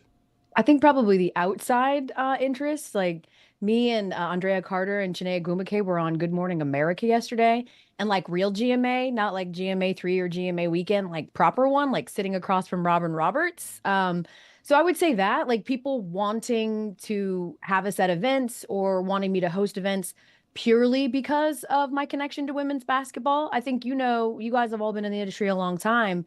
You always had to come into whatever respective network it was promising that you knew NFL, that you knew maybe NBA, like you had to cover the men's sports, and then women's sports were always an add-on, right? It was like, okay, and then in addition to your main stuff, you'll dabble in women's sports. And now we're starting to see, I think, networks, ESPN and other ones as well, that are staffing specifically for women, that are giving it to people as their full-time jobs as opposed to an add-on or a side hustle that they do. So in terms of what I do, I think it's just not just the interest, but the resources behind it. You know, like the women's, even when I took on this space 4 years ago, it was sort of a breeding ground for like new people. You know, it's like you come and like you learn your chops and you go through your whatever on the women's side. And now we're getting, you know, the best of everyone, the best graphics people, the best researchers, the best producers. So I just think it's how much more interest, but also just how much more resources are put behind it. I want to play for you some sound from West Virginia's governor here standing in front of a sign, the National Corrupt Athletic Association, here to get both your reaction to this and to ask you whether the women's game has had more controversy than the men's game this year, because this is the big controversy from the men's game. West Virginia deserved to be in the NCAA tournament. This was a miscarriage of justice and robbery at the highest levels. Now, who was the last team to get into the tournament ahead of the Mountaineers? That would be the University of North Carolina. Now, let's see how their resume stacks up. The Tar Heels went 1-12 in quad 1 games and even had a quad 3 loss. What are you laughing about, Elle? So silly. This is so silly. I love when politicians try to cosplay as like irrational, angry fans. How many West Virginia games we think that dude's watched this year? You know, like how like where's West Virginia in terms of public school rankings? Because I think they're like 35th in the United States. Where's your outrage for that? Like, where's your outrage for literally anything else that's happening in the country right now? But this is your sticking point. Like, you're pissed about this. Here's what I would say. If you want to leave no doubt, that is completely in your hands to leave absolutely no doubt. You either build that resume throughout the year or you win your respective conference tournament, and then you don't have to worry about the corrupt committee. I don't agree with a lot of their opinions. I know that a lot of this is because I believe the AD for UNC is the committee chair, and this happens across all of sports, is that if there's a selection committee, they typically come from a school. They're supposed to excuse themselves when it comes to these conversations. But the truth is, like, anybody in this space, Dan called this a little bit ago. We had Tom Crean on our show just the other day before the UNC Duke game, and he basically said, like, if UNC fights a little bit and tries hard, if all things are equal, they're always going to go with a blue blood. And that's because of ratings, right? Like, they're always going to go with a blue blood team like a UNC with the hopes that they'll face a Duke, and that would be a ratings bonanza. Do I think that UNC was deserving based on their resume? Not really. I think they're 1-12 and quad 1 wins. Nobody even knows what that actually means. But like whenever politicians do this, it's so fucking annoying to me because you don't care. You don't actually care. You're just trying to rally up your base, curry a little bit of favor, but you don't care. And there are certainly more important things in the state of West Virginia that need to be addressed. Well, but somebody who does care about her seating is USC coach Lindsey Gottlieb, who says, I never thought I'd be a 1 seed and feel disrespected, but I thought I thought there would be very little chance that we'd be the number 4 overall number 1. You agree with that, yes? Yes. Yeah. When we saw this bracket, I was like, ooh, we talked to the committee after we got the bracket. We get the bracket right before the show airs because we do have to build graphics and things like that. Spoiler alert to the folks at home, we don't learn in real time. So we get a chance to just debrief with them before the show. And they claim that they don't look at those kinds of things, potential rematches from a year ago. They don't look at, what would be, we feel, and as TV people, robbing people of a potential Final Four matchup between two of the faces in the league in UConn and USC. But yeah, she's looking at her bracket and she's going, we earned a 1 seed and you make us have the toughest path because to get to the Final Four, we potentially have to go through UConn, a team that, by the way, ended their season last year when they were a 1 seed in the Elite Eight, and a team that they already had to face this year. And the thing about Juju Watkins is she is incredible and otherworldly. She's also one of those players that the more you play her, the more you sort of figure out a way to defend her.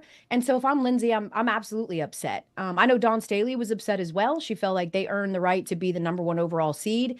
The thing that kills me with the committee is that sometimes it feels like they judge people by some criteria and then they don't judge them by the other. For example, Texas. We talked to them specifically about Texas, who got absolutely boat raced in the SEC championship, who barely beat LSU in the semifinals, an LSU team that didn't have Anissa Morrow or Flau'jae Johnson, which is like 45 points for them. And they didn't end the season particularly strong. She brought up UConn beating the brakes off of South Carolina as the reason that they didn't jump to that number 1 overall seed. But nobody finished the season out stronger than South Carolina. Notre Dame finished the season out incredibly poor, and they were punished by being on the 3 line, but they sort of just ignored Texas. So, the criteria doesn't really tend to make a lot of sense to me, but I think that, yeah, Lindsay's upset because she sees what awaits her, and that's trying to get through another one of the best guards in the country to get to the Elite Eight. Well, do you agree with me, Elle? Because when I hear what she said, I think that's an odd attitude for a coach. I think most coaches would say, I don't worry about who we're playing. Bring it on. Bring them on. We're going to beat whoever's in our path, or something to that effect, as opposed to complaining about, oh, we got a tougher road. I hear you, Chris. There we go. I had to get you back. I'm sorry. I hear you, Greg. I think, they put these microphones in the face of these coaches very quickly. I also think that she's trying to send a message to the committee. She did say a few times in that clip, like, I don't know how my team feels. I'm sure they just feel excited. We're hosting games. We got a big game coming up with UNC Greensboro to start the tournament.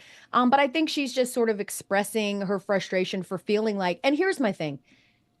We are still at a place, like the numbers are growing and we know that the game's never had more attention, but we are still at a place where the committee should be keeping in mind potential matchups and what that means for ratings. And I think it would have been nothing, you guys, to swap Texas and USC. Nobody would have thought twice about it because yes, while UCLA ended up getting the best of them in the Big Ten tournament, USC had beat them twice previously, handedly, right? And so it would have made total sense to swap those two. And then not only do you not have to deal with a USC UConn matchup in the Elite Eight, but you also avoid, if everything goes chalk, you also avoid potentially having a Final Four matchup with 2 Big Ten rivals that will be facing each other for the 4th frickin' time, and 2 SEC rivals that will be facing each other for the 4th time. And as Rebecca Lobo said, that's not beautiful basketball. Like when you face a team 4 times in 1 year, it just doesn't typically lead to a great competition that's high scoring, this beautiful basketball that we hope to see that helps expand and grow the game. I feel like the committee could have taken that into consideration. We said the same thing last year when we saw Iowa LSU would be an Elite Eight matchup and not a potential Final Four matchup. It worked out in the end, and we got UConn and Iowa. We got 2 of the biggest faces in the game, playing each other. The ratings reflected it, as did the finals. But it just would have been nothing to swap those 2. And I agree with her. I don't know. I agree with you on the potential rematches in the Final Four if all the 1 seeds make it. I think that is annoying. And to think, for them to be like, well, we're not paying attention to that, but then they have TCU and Louisville in the same little section with Haley Van Lith for the 2nd year in a row, potentially playing her old school. I'm like, you are paying attention a little bit though, right? Like, I feel like I'm being gaslit a little bit. Yeah. Like you build a little bit of that. And maybe you could say on one side that the committee says, well, we need these Elite Eight games to also have high ratings, right? If you look at the bigger picture. So that is going to be a ratings bonanza, USC and UConn. But yeah, that's my point, is that I don't really know. I'm with Lindsay Gottlieb in that, I would just love to just sit down and figure out what exactly they have to follow an S curve. There's things like that. There's a whole lot of other things that they have to do. They can't have conference opponents meet each other too early. I get that they're dealing with a lot of metrics and it's not an exact science, but it just feels like it would be very easy to manipulate these just a little bit to the point where like no one would know. It could be their secret. They could keep it to themselves, but ultimately we get the matchups that we deserve. Let's play a game of douche or no douche with L. Duncan here. Give me my imaging. I haven't heard it for a while. And now it's time to play Douche or No Douche. Here's your host, Douche Le Batard. Person who takes their dog to the grocery store. Douche or no douche? Douche. It's disgusting. I don't want your fucking dirty dog around food. Yeah. No. Why? Gross. And I know you're gonna cook most of it, but like no, especially the ones that like put them in a carrier so they have even closer proximity to the produce. Why? Do you need emotional support in the grocery store? Do you? Person who insists on talking to you about their fantasy team. Douche or no douche? I don't play fantasy football, but I have 1 million friends, and my husband's friends always try to talk to me about fantasy football. Here's what I'll say. The douchey ones are the ones that pretend like they just want to have a chat with you, but really they're trying to get intel for fantasy or for betting. Person who honks at you because you're texting at the stoplight. Douche or no douche? No douche. That's me. Go. Why do you're holding me up because you're distracted? No, I'm very impatient in the car. You need to fucking drive. A sideline reporter who finishes his sideline interview and then does this while walking away, pumping a fist because he's pleased with himself. Douche or no douche? Nailed it. No douche. Thank you, Al. It's me. Thank you for calling me not a douche. I was nervous. Yeah, we've all been there, and like when we like feel like we like nailed something, we're like, let's go. I'll give like a little subtle let's go. There we go. I reported the news. A subtle let's go.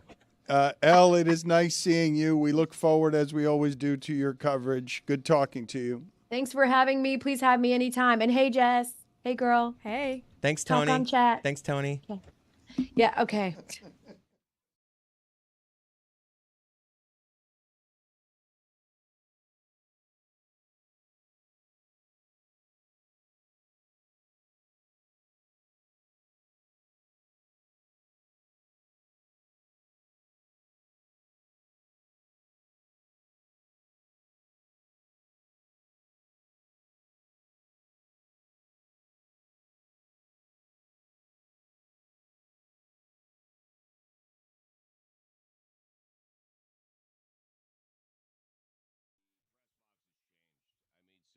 Get over yourself. We're going to talk during the post game. Tim Reynolds, enough. I mean, enough. I mean, seriously. you just got to know when You're the not Dan allowed to cheer in the press box. Did you know that? Well, I did. They were cheering for Will Manso. I think that's allowed. And Goldie. If the Dan Le Batard Show comes to a hockey press box, hilarity is going to ensue. Yeah. They're going to yell at Will Manso for 7 minutes, and you're probably going to have to go to a 7 stairwell seconds. to write, man. Like, it's just... If it was 7 minutes, I'd get it. It was is what 7 it is. seconds. Exactly. I mean, David, everyone else was saying hi. They were enjoying the show. They were laughing at us. But one guy is still clutching on to his newspaper deadline. I'm a little and it's disappointed. Tim Reynolds. And is he your demographics, too? I don't know. I happen to like Tim a lot, and Enough of him. I imagine this was going to be like E.J. Raddick or something, but that's just a bad look for Tim Reynolds. Listen, I went up to him afterwards. This was the best part. Stugots is like, I've known Tim for years. I'm going to go fix this. He walked to Tim and walked right back very quickly. Yep. It was a very quick interaction. Well, he was writing. Okay? He's on deadline. It's enough of the deadline. It's a work. I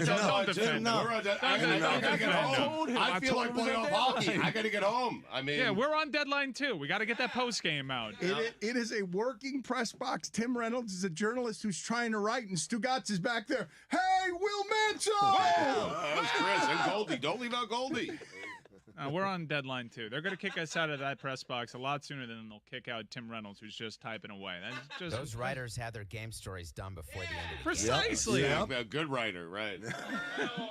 Oh, what happened there? I apologize to him. I've known Tim for decades.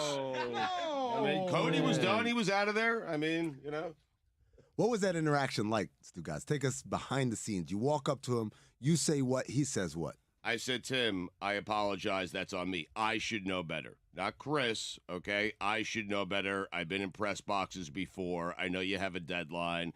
I apologize. And he said, that's fine. Just, try to keep it down. That is way too long. That was way much longer than the actual conversation. I always extend it a little bit. I mean, you guys can know we that. call Tim Reynolds and just ask him about what the interaction was like? No.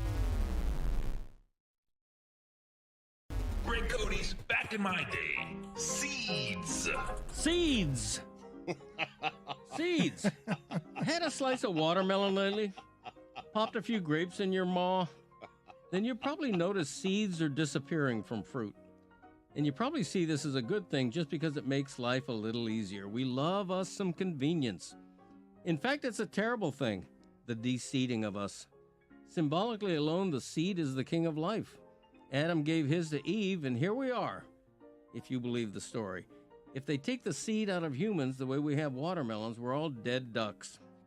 Beans, peas, rice, coffee, corn, all seeds. Flour and oil started as seeds. All hail seeds. So what the hell is happening? In exchange for convenience, we are not valuing the seed's impact on health, biodiversity, and our food system. The genetic variability of most plants require seeds as essential to their evolution. De-seeded, artificially homogenized fruits rely on human intervention in the reproductive process, exposing the fruits to many pathogens. Plainly put, seedless fruits are not as good for you. They contain less fiber and have fewer minerals and vitamins than their seeded natural brethren. Seedless fruits also have fewer antioxidants, plant-based nutrients, and anti-inflammatory properties. But enough about this science. Bring back seeds because seeds are fun. Not to mention aesthetically and visually pleasing. Kids growing up today have sliced open a watermelon, have never sliced open a watermelon, and experienced the joy of seeing that juicy red flesh dotted with embedded black seeds. Nellie Doogie used to tell us if we swallowed a watermelon seed, a big melon would grow on our belly. It wasn't true.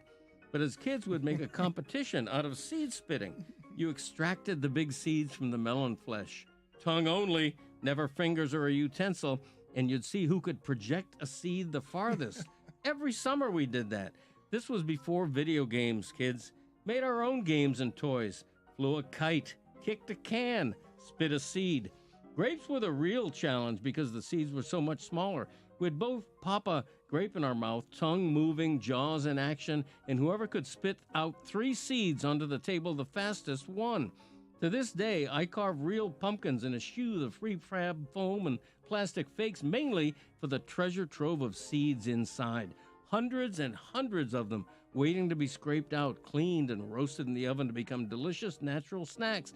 Respect, worship, and bring back the seeds. I need a t-shirt that says convenience is overrated. Insist to your local grocer that you'll take your watermelon seeded, please, and the grapes too. I'm Greg Cody, and that's how it was back in my day.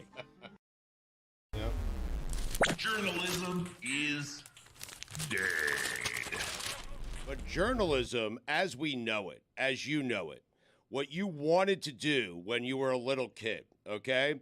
It has changed. It has. It's changed, okay? You're not wrong. Stephen A. Smith is not wrong. You have to adapt sometimes, okay? Because the game has changed. Your priorities have shifted. No one cares how someone goes and gets the news that they get as long as the news is accurate, as long as it's coming from a credible place. If it's Woj, if it's Adam Schefter, if it's you, if it's Diana Rossini, if it's Shams, nobody cares. You might care. Greg Cody might care. Stephen A. Smith might care. But you know what? You all sold out. Every single one of you, okay? Stephen A. Smith jumped inside the circus tent. I don't blame him. Why'd he do it? Because he had to do it. Because the game has changed. You jumped inside the circus tent. You did. You did so with me. Think about that. With me and with Greg Cody every Tuesday, okay? And so you have ditched journalism a long, long time ago because why? Survival of the fittest, Dan. You have to change with the times. You have to roll with the changing environment, roll with the changing industry, and that's what you decided to do. That's what Stephen A. decided to do. And for Woj, for guys like him, the game has changed slightly, where he went out and he seeked reports, and he wanted to be the reporter. And you know what? If now he has morphed into a mouthpiece for the Blazers, I'm okay with it.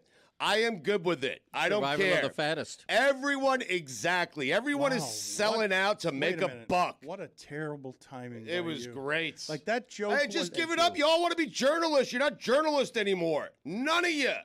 Not a one of you. Sorry. You didn't even hear the joke. You Oh, said I did. Survival of the fattest. It was great. It just could have been done after Stugotz stopped talking, Dan. Right. Yeah. Yeah. Shoehorn that But I'm in. okay. I'm okay You're with splitting it. hairs. Right. Okay. You adapt. You roll with things, man. That's it. You know, Dan, you started off, you know, if you're a driver, you drove a yellow cab and you were loyal to the yellow cab. You know what? But the game has changed to Uber, to Lyft, to private driving. And you know what? You have to ditch the yellow cab and you have to drive an Uber. Why? Because you'll make more money. Why? Because more people are taking Uber than the dirty yellow cabs. That's why. That's what you do. No one cares about journalism. You know what they care about? Laughing, being entertained. And you do a great job of that. And Stephen A. Smith does a great job of that. No one cares about journalism. People care about smiling. That's it. You know, this morning I found myself while I was driving Claire to school. I told her, you know, you ask a lot of questions. You should be a journalist. And now here in this conversation, I just, you know what? Don't be a journalist. Like, exactly. Do something else. It's over.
This episode of the Dan Le Batard Show with Stugotz is presented by DraftKings. DraftKings, the crown is yours.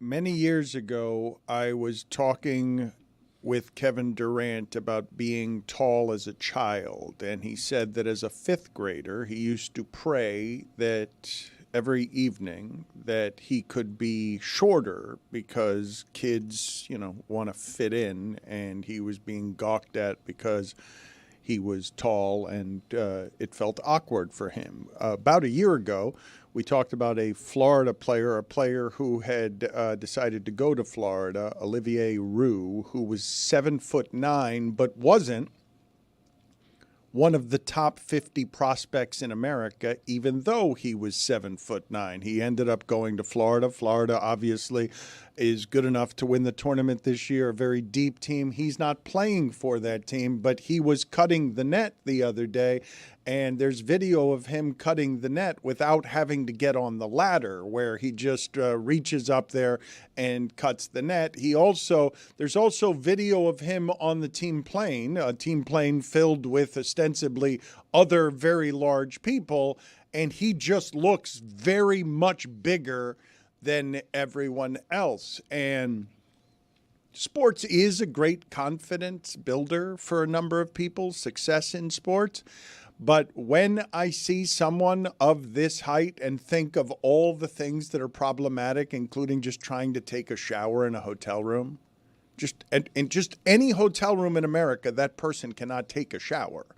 And or sleep in a bed, I imagine a normal bed is not something that a 7'9" person could sleep in. So when you add the combination of he's 7'9" and he's obviously a basketball player, and anyone who talks to him or sees him is going to see him as a basketball player, but he's not a good basketball player because he can't move around very well at that height. I remember the stories about Andre the Giant and the pain that he was in. And it just, when I see someone of that height, it generally fills me with a sadness about the unknown because of, I imagine that person to be in a great deal of pain. Yeah, because that's not just tall, that's freakishly tall, right? Like, if you're 6'6" or 6'7", you're really tall. You stand out, but it's sort of normal tall. When I see somebody 7'9", I feel bad for them. And I thank the stars that I'm 5'9", to be honest with you. I mean, the stars you're thanking for that. Yeah. You know what I did the other day? Christopher, I think I've told you that I do this occasionally. There's a step stool in my garage. It's 2 steps, so it's like this tall. Occasionally, I stand on the step stool just to imagine how it would be to be 7 feet tall. And it is so weird because your whole perspective changes. You're a different person. If you have a step stool, stand on it. Put yourself in a 7-footer's shoes for just a minute. It really changes your outlook. I have never bet. When you say 6'7" is a normal tall, I have legitimately never met a 7-foot human being who's not a basketball player. I've never seen what one of those looks like who doesn't play basketball in the wild anywhere. Just some guys like I paint. No, anywhere. I remember Amici said to me one time, because he was the first player in his country to make it to basketball, and the way that he started was so primitive in that the first basket that he played on, there was a wall right behind the basket, so there was no place to land on the other side of the basket when he was playing. He said to me, there are plenty of 7-foot people, because I'm like talking to him about, well, you had certain gifts being 7 foot, and he's like, there are plenty of 7-foot people who work at Subway, and I'm like, no, there aren't. You guys are just begging someone to talk about the Terry Rozier Osama should have hooped tweet, right? Oh, that's great. You guys remember that one? Go ahead. It was just, he should have hooped. He's tall as hell. No one remembers that? No. So it's an all-time NBA Twitter moment. Is Terry Rozier saying Osama bin Laden should have hooped instead? We mentioned that I joked that someone being tall could also be a painter, and we started talking back here. Yeah. What are other jobs outside of basketball that being really tall would be beneficial? Because painting, now I don't need the ladder for this, for the top of the ceiling here. Or maybe what else being tall would be helpful? Fixing lights. Yeah, Fixing electrician lights. maybe, because then you can fix lights while still standing up and not needing a step stool. A stock person at a store, at a grocery great. store. I can stock that top aisle now. Don't need the little step stool. See, there's other jobs they can do. It's not just basketball. Yeah, I think it's interesting, though, because when you're growing up extra tall, you're made fun of. Not always, obviously, but it's a common bullying technique if you're freakishly tall. I feel like as someone who grew up, red hair, freckles, I dealt with some that's the child's play of the being. Like if you're being mocked for being tall, like that's the best case scenario of all the things you could be picked on for. I feel like being tall. I feel like Chris. Yeah, they deserve it. I think. What? I feel like this is Chris's expertise. Yes, I know bullying as a ginger kid. Okay, but I've talked to Ron McGill about how he was bullied for being taller than everybody else growing up. Your mother grew very quickly. She was like 5'8" at age 13. It was terrible for her. And my mom's a ginger. Man, that must have been tough growing up for my mom. You should talk to her about that sometime. Seriously. Okay, so Billy is informing me that as part of our March Sadness tournament that involves the fans of this show, that we have someone who's very tall, that he can't figure out whether that person is standing on a chair or not. So do we have rankings and seedings for these people who are in our tournament? We do, and they have been informed via email today that they have made the tournament and they've gotten the next prompt. So should the fans vote for them to make it to the next round, they have a deadline that has been set. They need to send their follow-up video, and then if they have moved on, we will have their video so that they can move forward. Now, our competition committee met, and this is a 16 seed in one of the regions, and I'm going to, full disclosure here, tell you that when we were talking, there was a number of criteria that were met. There was the quad wins, the quad losses, all of that, right? But this one kind of got through, if I'm being completely honest with you, because we could not figure out if this man is just exceptionally tall or if he was standing on a chair the entire time. My name is Jordan, and I think I should win the Biggest Fan Award because I have been listening for over 12 years, so I get the show. I've actually visited Miami twice, and I stayed at the Clevelander and at the Elser, so I'm definitely very invested in the Le Batard Show. And number 3, and most importantly, I'm a Minnesota sports fan, so I never win anything. My teams don't win any tournaments whatsoever. Dan is always talking about how the Vikings are frauds and the Wolves are going to get rid of Anthony Edwards. So it'd be nice to win something for once. I mean, you get the gist of it, but he said he's the biggest fan, and his head is nearly hitting the ceiling. So we said, you know what? This is up for the fans to decide if this is actually the biggest fan or not. But he seems to be a giant, that man. Also, the Lynx have won 4 championships in the last, 2 decades. Well, he's a sexist, obviously. He could be in a tiny house. That's true. He doesn't. Very tall sexist. He doesn't deserve to be in our tournament. Based. Well, he was on a 16 seed. that Let's be video. real. He's going to be bounced in the first round because the number 1 seed against him is a monster. So Wait, did Greg see the video of the guy, the cameo that Greg was in? Because that should be a 1 seed. So if that guy is against really tall guy, the 1 seed's obviously is going to be a blowout. We will get that in a moment, and we will play that again for the audience that wasn't listening on Sunday night, because Greg Cody enjoys nothing more than people who reference Greg Cody. So we will get to that in a second as soon as the video team gets to it. But Greg was wearing me out during the break because he was saying, hey, Dan, the West Virginia Attorney General is now involved. They're formally investigating everything that's happening with this North Carolina being allowed into the tournament. this is so much work and ways for them to get bounced in one game. Yeah. Also, James Comey was 6'8", and people used to say he should have hooped too. Wow. Yeah. Lee and I will walk up and down with our dog, up and down the trail, and be like, "Wow, that person was like." When we see a tall person, we always say should have hooped, and it's a reference to that. And now, if you guys were there, you wouldn't even understand it, but now you will. Do you think that tall people that are bad at basketball feel worse? Oh, yeah. Right? Because there's That- just this assumption, you know what? Because I'm sure they get it all the time. Oh, you should have played basketball. Yeah, but I can't because I'm unathletic and my body is a waste. Respectfully. Yeah, I'm sure there's been plenty of people who were tall and gave it a shot just because everyone was saying you should play basketball. Like Ron. So they tried, and they were awful, just terrible. Greg Cody, your thoughts on the West Virginia Attorney General now summoning an investigation? Because I keep hearing it wasn't just Elle, it was also you, and you wore me out during the break saying that it should just be understood that if the school that you're competing against has that kind of history in basketball, all of the things being equal, including merit, you should be okay with North Carolina making the tournament.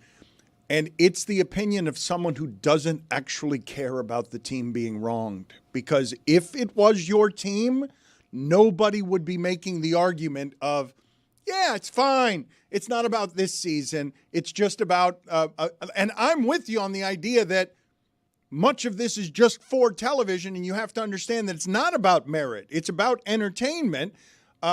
But if it were my team, I'd be mad that it were about entertainment instead of merit. That's not supposed to be how it works in sports. So I'm sure everyone listening to this is, West Virginia is being ridiculous with its governor and its attorney general, except for people who care about the West Virginia program, and except for any of you who care about any program. And if it happened to you, you'd be this kind of mad as well. Yeah, but that outrage presumes that West Virginia has a strong argument. Which is extremely not a strong argument, just a stronger one than North Carolina. It's extremely debatable on that, okay? And television ratings do matter.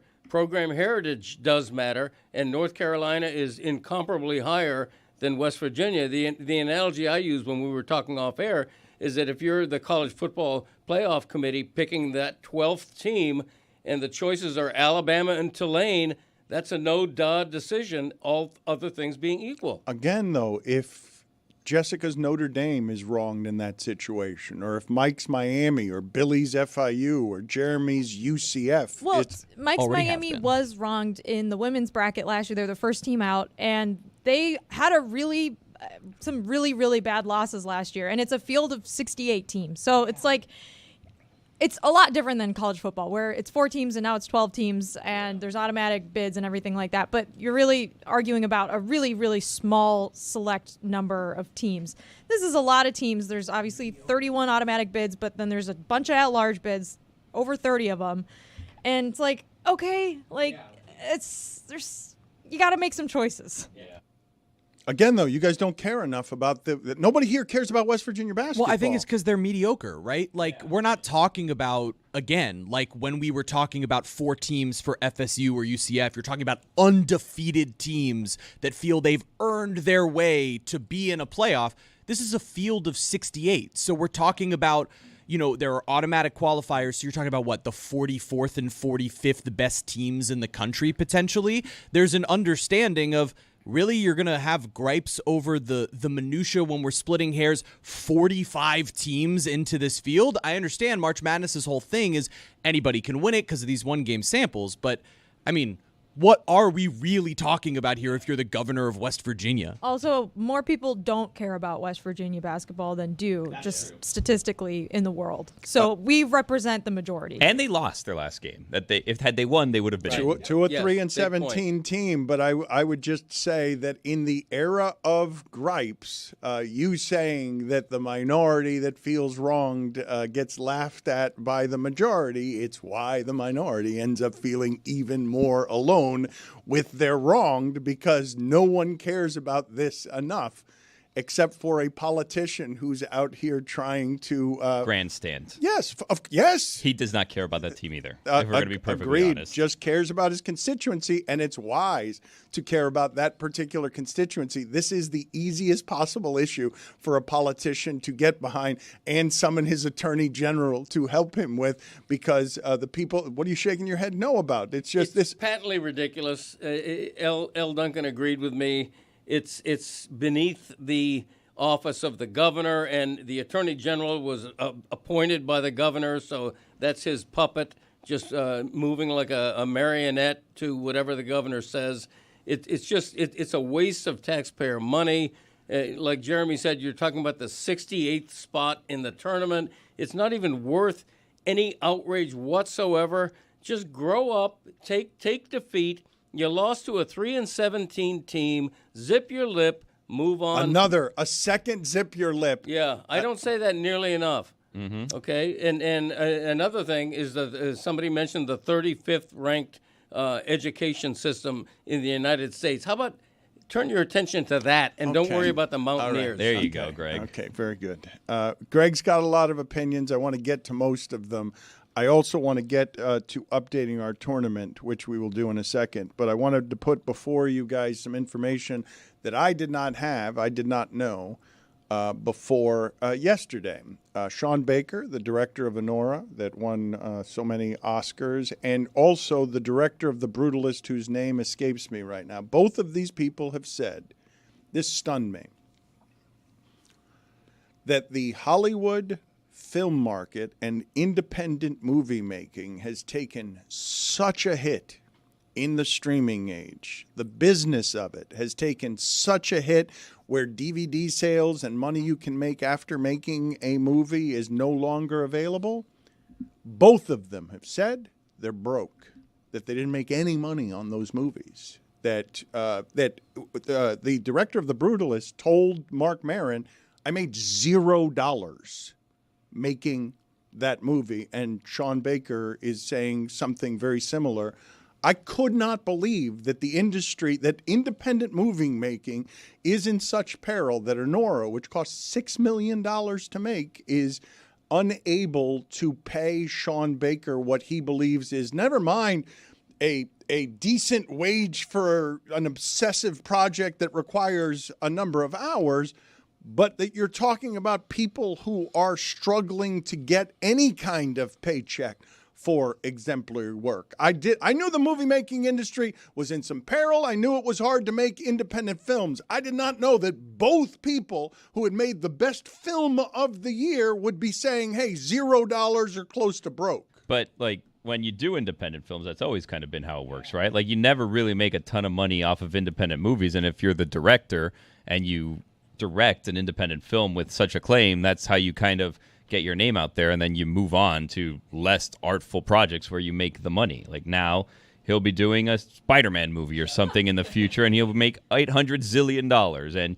you know what? You sell out, but you make all your money. You made your art, you win your award, and then you go on and make all the money. Also, speaking of Hollywood, Vince Vaughn should have hooped. He's like 6'5". Yeah. Wow. He's taller than that. Big guy. He's taller than that. Well, the internet says 6'5". Christopher Lee also 6'5". I was dwarfed Saruman. standing next to him. I felt small. I don't feel small around a whole lot of people. I was surprised by how tall he is. Jeff Goldblum's 6'4". Nicholas Braun is 6'7". I think you can do this on both ends. You can shock us right now. You can shock the listening audience on both the high end and the low end by telling them some actors who are impossibly small and some who are larger than you think they are. Tom Cruise plays roles that are 6'6". He's 5'6". When you Google tallest actors, half of them are NBA players that have been in movies like Shaq and LeBron James. But then you also get a Ted Cassidy, who I believe Greg knows, right, Greg? Yeah. No. No? Oh. Was it a different Cassidy we were talking about? Who dat? Okay. Feel free to find both on the high end and the low end. The low end can be funnier. He's like an old-timey actor. Uncle Phil was 6'5". Isn't, what's his name? Dustin Hoffman really short? Yes. 5'6", something like that? Tiny. 5'5". 5'5". Jason Alexander, 5'5". Seth Green, 5'4". Patton Oswalt, 5'3". All of those, I'd like some that are surprisingly small because you think of them as taller. Al Pacino, 5'6". Mm-hmm. There are pictures of Al Pacino and Robert De Niro walking around in like clogs and stuff and high heels on a set meant to make them look larger. And I'm wearing those same shoes right now. Like literally this. Wow. They'll often get actors who are similarly small to make them appear larger. There are any number. I think that Emilio Estevez is stunningly small. I think that you can find a number of actors that you will surprise the audience because they look on the screen like they're bigger. How tall is Tom Cruise? He's about 5'6", is he not? The internet says 5'7", but I don't quite believe that. I've stood next to Tom Cruise one time at Blizzard Beach in Orlando, and I towered over him. Wait, Tom Cruise was at Blizzard Beach? Yeah, this was right after the divorce, or as the divorce was being finalized, so he brought his daughter, who was like a little kid at the time, to Blizzard Beach and was walking through. I was there with the camp that I'm volunteering for. I was talking to one of the counselors, and he looked right past me as if he had seen a ghost. So I turned to my right, and I was like, who's this short guy? It doesn't matter. I turned back, and then I looked, and it's Tom Cruise. And then all of a sudden, because he realized that we noticed him, he starts speeding up, and he's dragging his daughter along. And then I realized there's a security detail behind him, and they all ran up, and we tried to throw a Camp Fiesta bracelet at him and tell him, hey, there's this camp, and it's really cool. And then we lied to everybody at the camp and told them that we actually talked to Tom Cruise, but we only told one person. And then by the time we got back to the base where everybody was hanging out at camp, all 80 people at the camp thought that we had met Tom Cruise. We kept that lie going for like 5 years. It was really awesome. You lied to kids with cancer? Yeah, I lied to the counselors who used to have cancer. Danny Trejo, 5'6". Big difference. Vern Troyer, 2'8". They lied to the kids with cancer. Jeremy. Put it on the poll at Le Batard Show. Are you surprised that Danny Trejo is only 5'8"? 5'6". 5'6". Also, Brady Corbett, you would have made more money if The Brutalist was actually good, which it wasn't. Wow. So. Wow.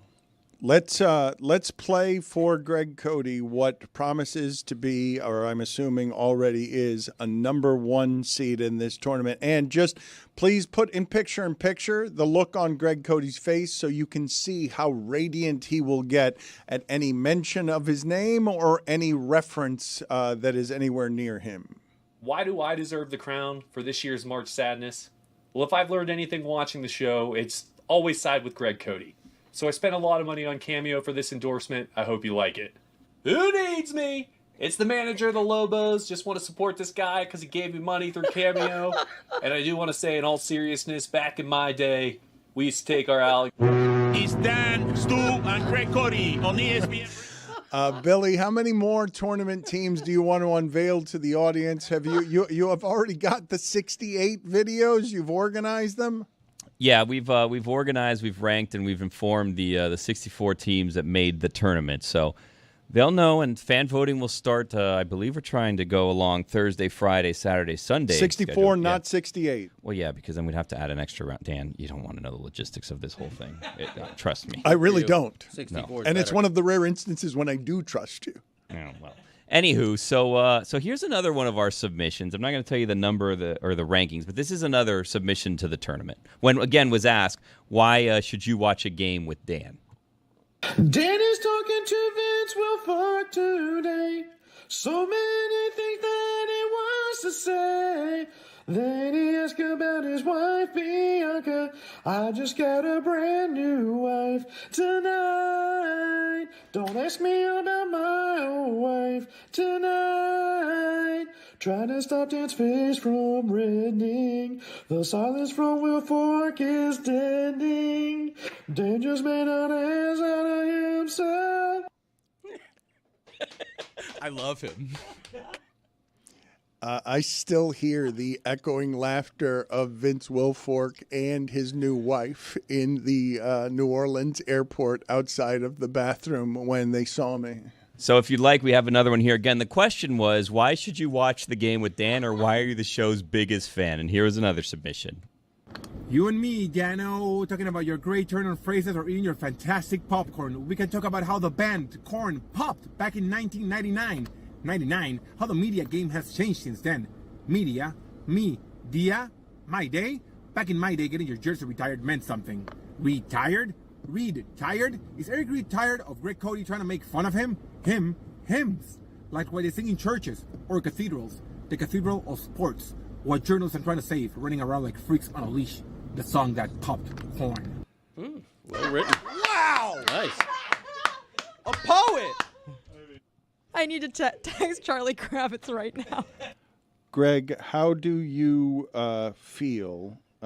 Because you are you've got a number of different opinions here today that we have not yet gotten to, and I'd like to spin the wheel of Greg Cody issues, if you guys don't mind.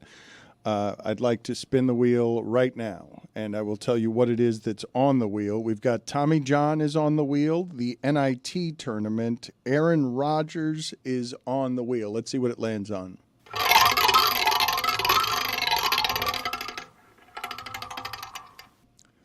What did it land on, Greg? Oh, I get to pick? I would think someone No, else. you just read it off the wheel. The You wheel look at the picks. wheel. The wheel picks. And pick the thing it landed on. You got to pick the Oh, wheel. right. Okay. I think NIT. It landed on NIT. You think so? Or Smooth. It was wavering, and then, Okay. the paddle, and then it went over at the last second. Okay. The NIT tournament and the other pretender tournaments, there's even a new one. I think there's 3 now. But the NIT and those people, they need to disappear. Okay? 68 teams is enough. Everything else is a leftover. If you win the NIT tournament, don't cut a net. Don't act all happy about winning that trophy. It doesn't matter. You're leftovers. 68 teams is enough. All the other tournaments should be disbanded. I really believe that. And if I were a self-respecting head coach who missed out on the NCAA tournament, I wouldn't accept a bid. I would tell my players we weren't good enough. We didn't make the only tournament that matters. They make money off of going. I know they do. And money drives everything, unfortunately. And now we're so mad for content, we're so desperate for content that there's always going to be a market for the secondary tournament and the third tournament and the fourth tournament. It's like giving out a ribbon for finishing last in a race. You don't deserve it. You didn't make the NCAA tournament. You've had a less than successful season. Let it be. How many years in a row have you done this? Just this take? I mean, it's a take I believed in for a long time. I didn't pick it. I mean, the wheel picked it. You are against the NIT in a way that's that's strongest among all media members, and I can't wait until the governor of West Virginia and the attorney general are invited to West Virginia winning the NIT tournament and celebrating it with their local politicians. Did you guys see that there was a controversy with South Alabama over the weekend? Okay, so what happened is UC Riverside had committed to being in the CBI tournament, which is a third tournament. So therefore, they were left out of the NIT tournament because of their commitment to the CBI tournament. So because UC Riverside had already committed to that tournament, the NIT needed another school, so they invited South Alabama to participate in the NIT tournament. Now what happened was UC Riverside was then able to get out of their commitment to the CBI tournament. So the NIT tournament rescinded their invitation to South Alabama after inviting them and informing the players that they would be part of the NIT tournament. I'm telling you what, it's a nightmare. It's a landscape on fire. The NIT used to have that lane to itself, right? The NIT was the also-ran tournament. There was no competition. And now there's the one you mentioned. There's a new tournament. There's at least 3 and perhaps 4, big level tournaments now competing. And so the NIT is getting its back up. The NIT is saying, hey, we were the also-ran tournament for a long time, didn't have any competition. Now we have other made-up tournaments competing for our also-ran teams. It's ridiculous. And the CBI is different than the CBC, right? Which is the College Basketball Crown. That's another tournament happening in Vegas. That's Too many the new one, I tournaments. think. Yeah, and the that's the new CDC is the Center for Disease Control. Also, the that NIT doesn't used exist to be anymore. the premier tournament, right? Like back in the 50s before the NCAA took I think over. it's The Premier NIT, League. and it was very prestigious to play in the NIT. Yeah, the knit. Call it the knot. NOT. Spin the wheel again. When my pap was the manager of Duquesne, they won the NIT, I believe. What did it land on there, Greg? Oh, wow. I am thrilled by this. Getting to talk about Tommy John. Okay. Tommy John is known for 2 things, surgery and underwear. Okay, Tommy and 288 wins. Tommy John, wait a step on my punchline. Tommy John surgery. How could I have known what your punchline is? It's like Garrett Cole, Tommy John surgery. A couple of things. Number one, Tommy John did an interview. He's 81 years old, still alive, God bless him. He did an interview with AARP magazine a couple of years ago. He's against Tommy John surgery, which they named after him because Frank Jobe, the surgeon, wanted to give it a name that people would remember. Tommy John rightly thinks that there's too many Tommy John surgeries now. They're too routine, and the majority, like 60% of Tommy John surgeries, are to high school age pitchers. He's against that, and I think he's got a point. The other thing is he's against their arms getting hurt. He's against his name being associated with it. He's against too many surgeries. He's against the surgery named after him being used. So play through the pain. No, he's saying probably if you're a high school kid and you might need UCL surgery, it might not be worth it for you to go through that surgery is what Thank you. imagine he's saying because of the thousands upon thousands of high school kids getting reconstructive surgery with Tommy John. I would imagine 5 of them maybe make it to even professional ball, let alone the big leagues. You're 100% right. He's certainly not saying play through the pain, which is ridiculous. Tommy John underwear comes out, and poor Tommy John, he's thinking of suing Tommy John underwear, which is unaffiliated with him, only to find out that he couldn't afford the lawyer in that case. But as Le Batard mentioned, stepping on my punchline, Tommy John, and take it from a Baseball Hall of Fame voter, Tommy John deserves to make the Hall of Fame.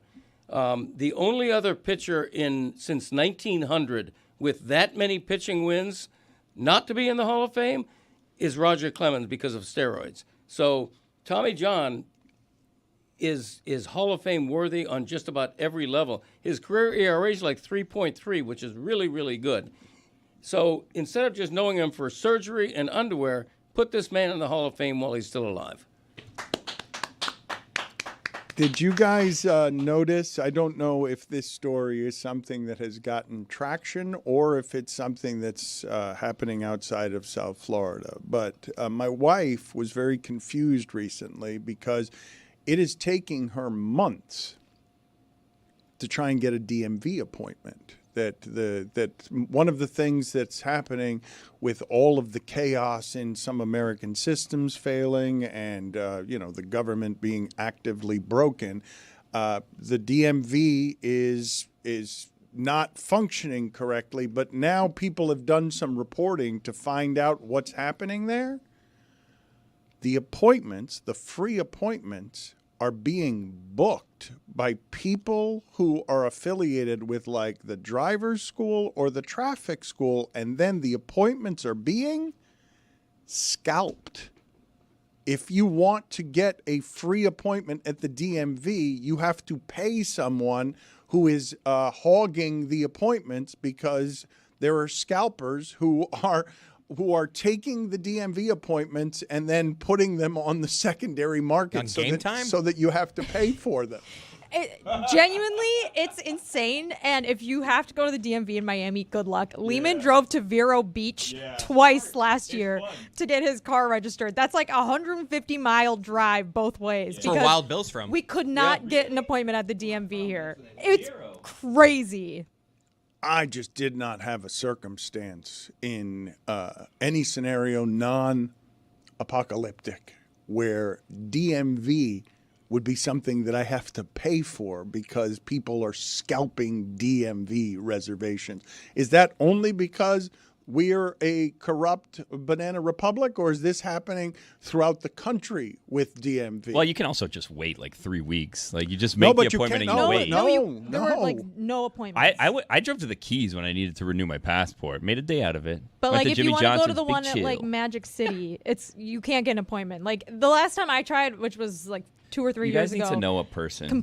Exactly. You know Billy. a person, then they tell you which one you go to, and you go to like someone. It's you drive like 25 minutes in there. It's next to like a post office. Okay, but you go some in and people out. can't do boom. that because they have work, and they Yeah, can't be like out standing in a line at 4 a.m. to get into the DMV just to get their license renewed. You know, it's too bad Dan's wife doesn't know anybody really important who could like make a phone call and sort of circumvent some of these. Or can't afford $25 to get the reservation, or is making some sort of principled stand about there you not. go. But it's taken months, Billy. It ain't a week's thing. It's not waiting for weeks. She can't get an appointment for many months. The Miami-Dade tax collector is named Dariel Fernandez, and Fernandez said in a statement that in the 3 weeks since their office opened up in downtown Miami, a suspected 200 appointments came through with suspected scalpers. I mean, in 3 weeks, 200 of the appointments they think have been booked by these people who are reselling them for price. Can we just start everything over? Can we just press a? I mean, this is the end of all of society, right? This is going. The tickets are going, or the reservations are going for anywhere from $25 to $250. Yeah, let's just end it. $50. Yeah, it should be against the law, scalping government access like that. It really should be, but the secondary market changed the music concert industry. When I was growing up, you'd literally wait in line overnight to get a Rolling Stones ticket as soon as they went on sale. Now, you can barely get one, and you end up having to pay a lot more on the secondary market, right? Let me spin the wheel real quick here, one last time here. See if we can get Greg Cody's. What does it say there, Greg? Okay, I had to wait because it was just wavering. Aaron Rodgers, still unsigned. He's holding the NFL hostage. He's going to wind up with the Giants or the Steelers. Some people still want to float that Minnesota Vikings rumor. Namely him. Well, he does, but they're committed to J.J. McCarthy, assuming he's completely healthy from what kept him out all last year as a rookie. But it does make you wonder, though, that if the Steelers, if Aaron Rodgers is good enough for the Steelers and the Giants, why wasn't he good enough for the Jets? Is Justin Fields better? I think that's something in retrospect that you can ask. But Aaron Rodgers, he's on fumes, but he's still a big name. And if he goes to the Giants, I think that's where he needs to be. Do for the Giants what he never could do for the Jets. His ego needs the big city. So it's at his age, 41, 42, he's still a major player in this league. Who's he holding hostage? He's holding the teams hostage that Pittsburgh and the Giants. Make a decision already.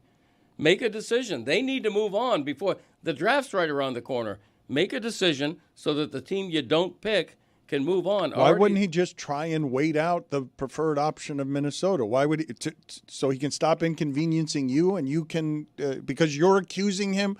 You care so much about the Giants and the Steelers being held hostage that you think he should choose one of those lesser preferred scenarios to the one he prefers to satiate you? No. When I say he's holding hostage, he's holding the two teams that really, really want him. They need to move on. They need to get another quarterback if he's going to say no. And most of the quarterback options are gone now. But why does he owe them anything? He's trying to get the best spot for him. And the best spots are available for him now, and they were 2 weeks ago. There's only I said on this air a couple of weeks ago the options for him are dwindling, and now it's down to 2 or 3 if you believe the fibs about the Vikings. So make a decision already. So what you are have them waiting being for? fibs? You have them being fibs, Vikings fibs. It is being reported by people I trust that the Vikings are committed to J.J. McCarthy. And we all know that Aaron Rodgers isn't going anywhere as a backup, right? And so make your decision already. I have been trying to encourage the audience to be better about its phone calls on this Boost Mobile Boldest Take hotline. The telephone number is 305-486-GOTS, G-O-T-Z, 305-486-4689. These have admittedly been slightly better, though that's not saying much. I think they've been a lot better. The Boost Mobile Boldest Take from the weekend is presented by Boost Mobile, the newest 5G network in the country. And here is this week's submission. On a mobile from the Bay Area, calling to let you know I think blueberries are awful, by far the worst berry. Marshall Faulk is the best running back I've ever seen in my life. Yeah, this is Dan from Phoenix on a mobile. Sandlot, great movie, terrible ending. We have 93 minutes of pure cinema building up the kid legend, Benny the Jet Rodriguez, only to find out that it amounts to him being a pinch runner. A pinch runner. Very anticlimactic. I've got a tour song. And I'm here to remind you of the check down pass that you threw to me. He's got gray hair. He's left-handed with the eye black cross that you wear for me. To it. Hey, this is Tony in Orlando.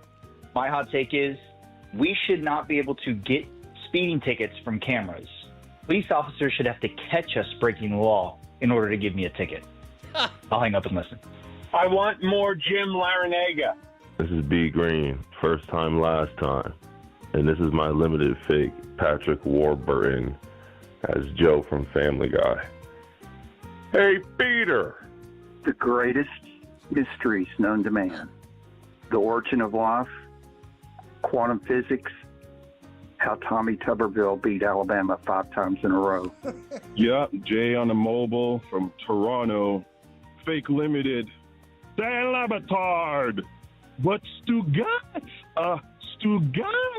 he's actually a good Stugots. What do you mean? Greg Cody! Next say what?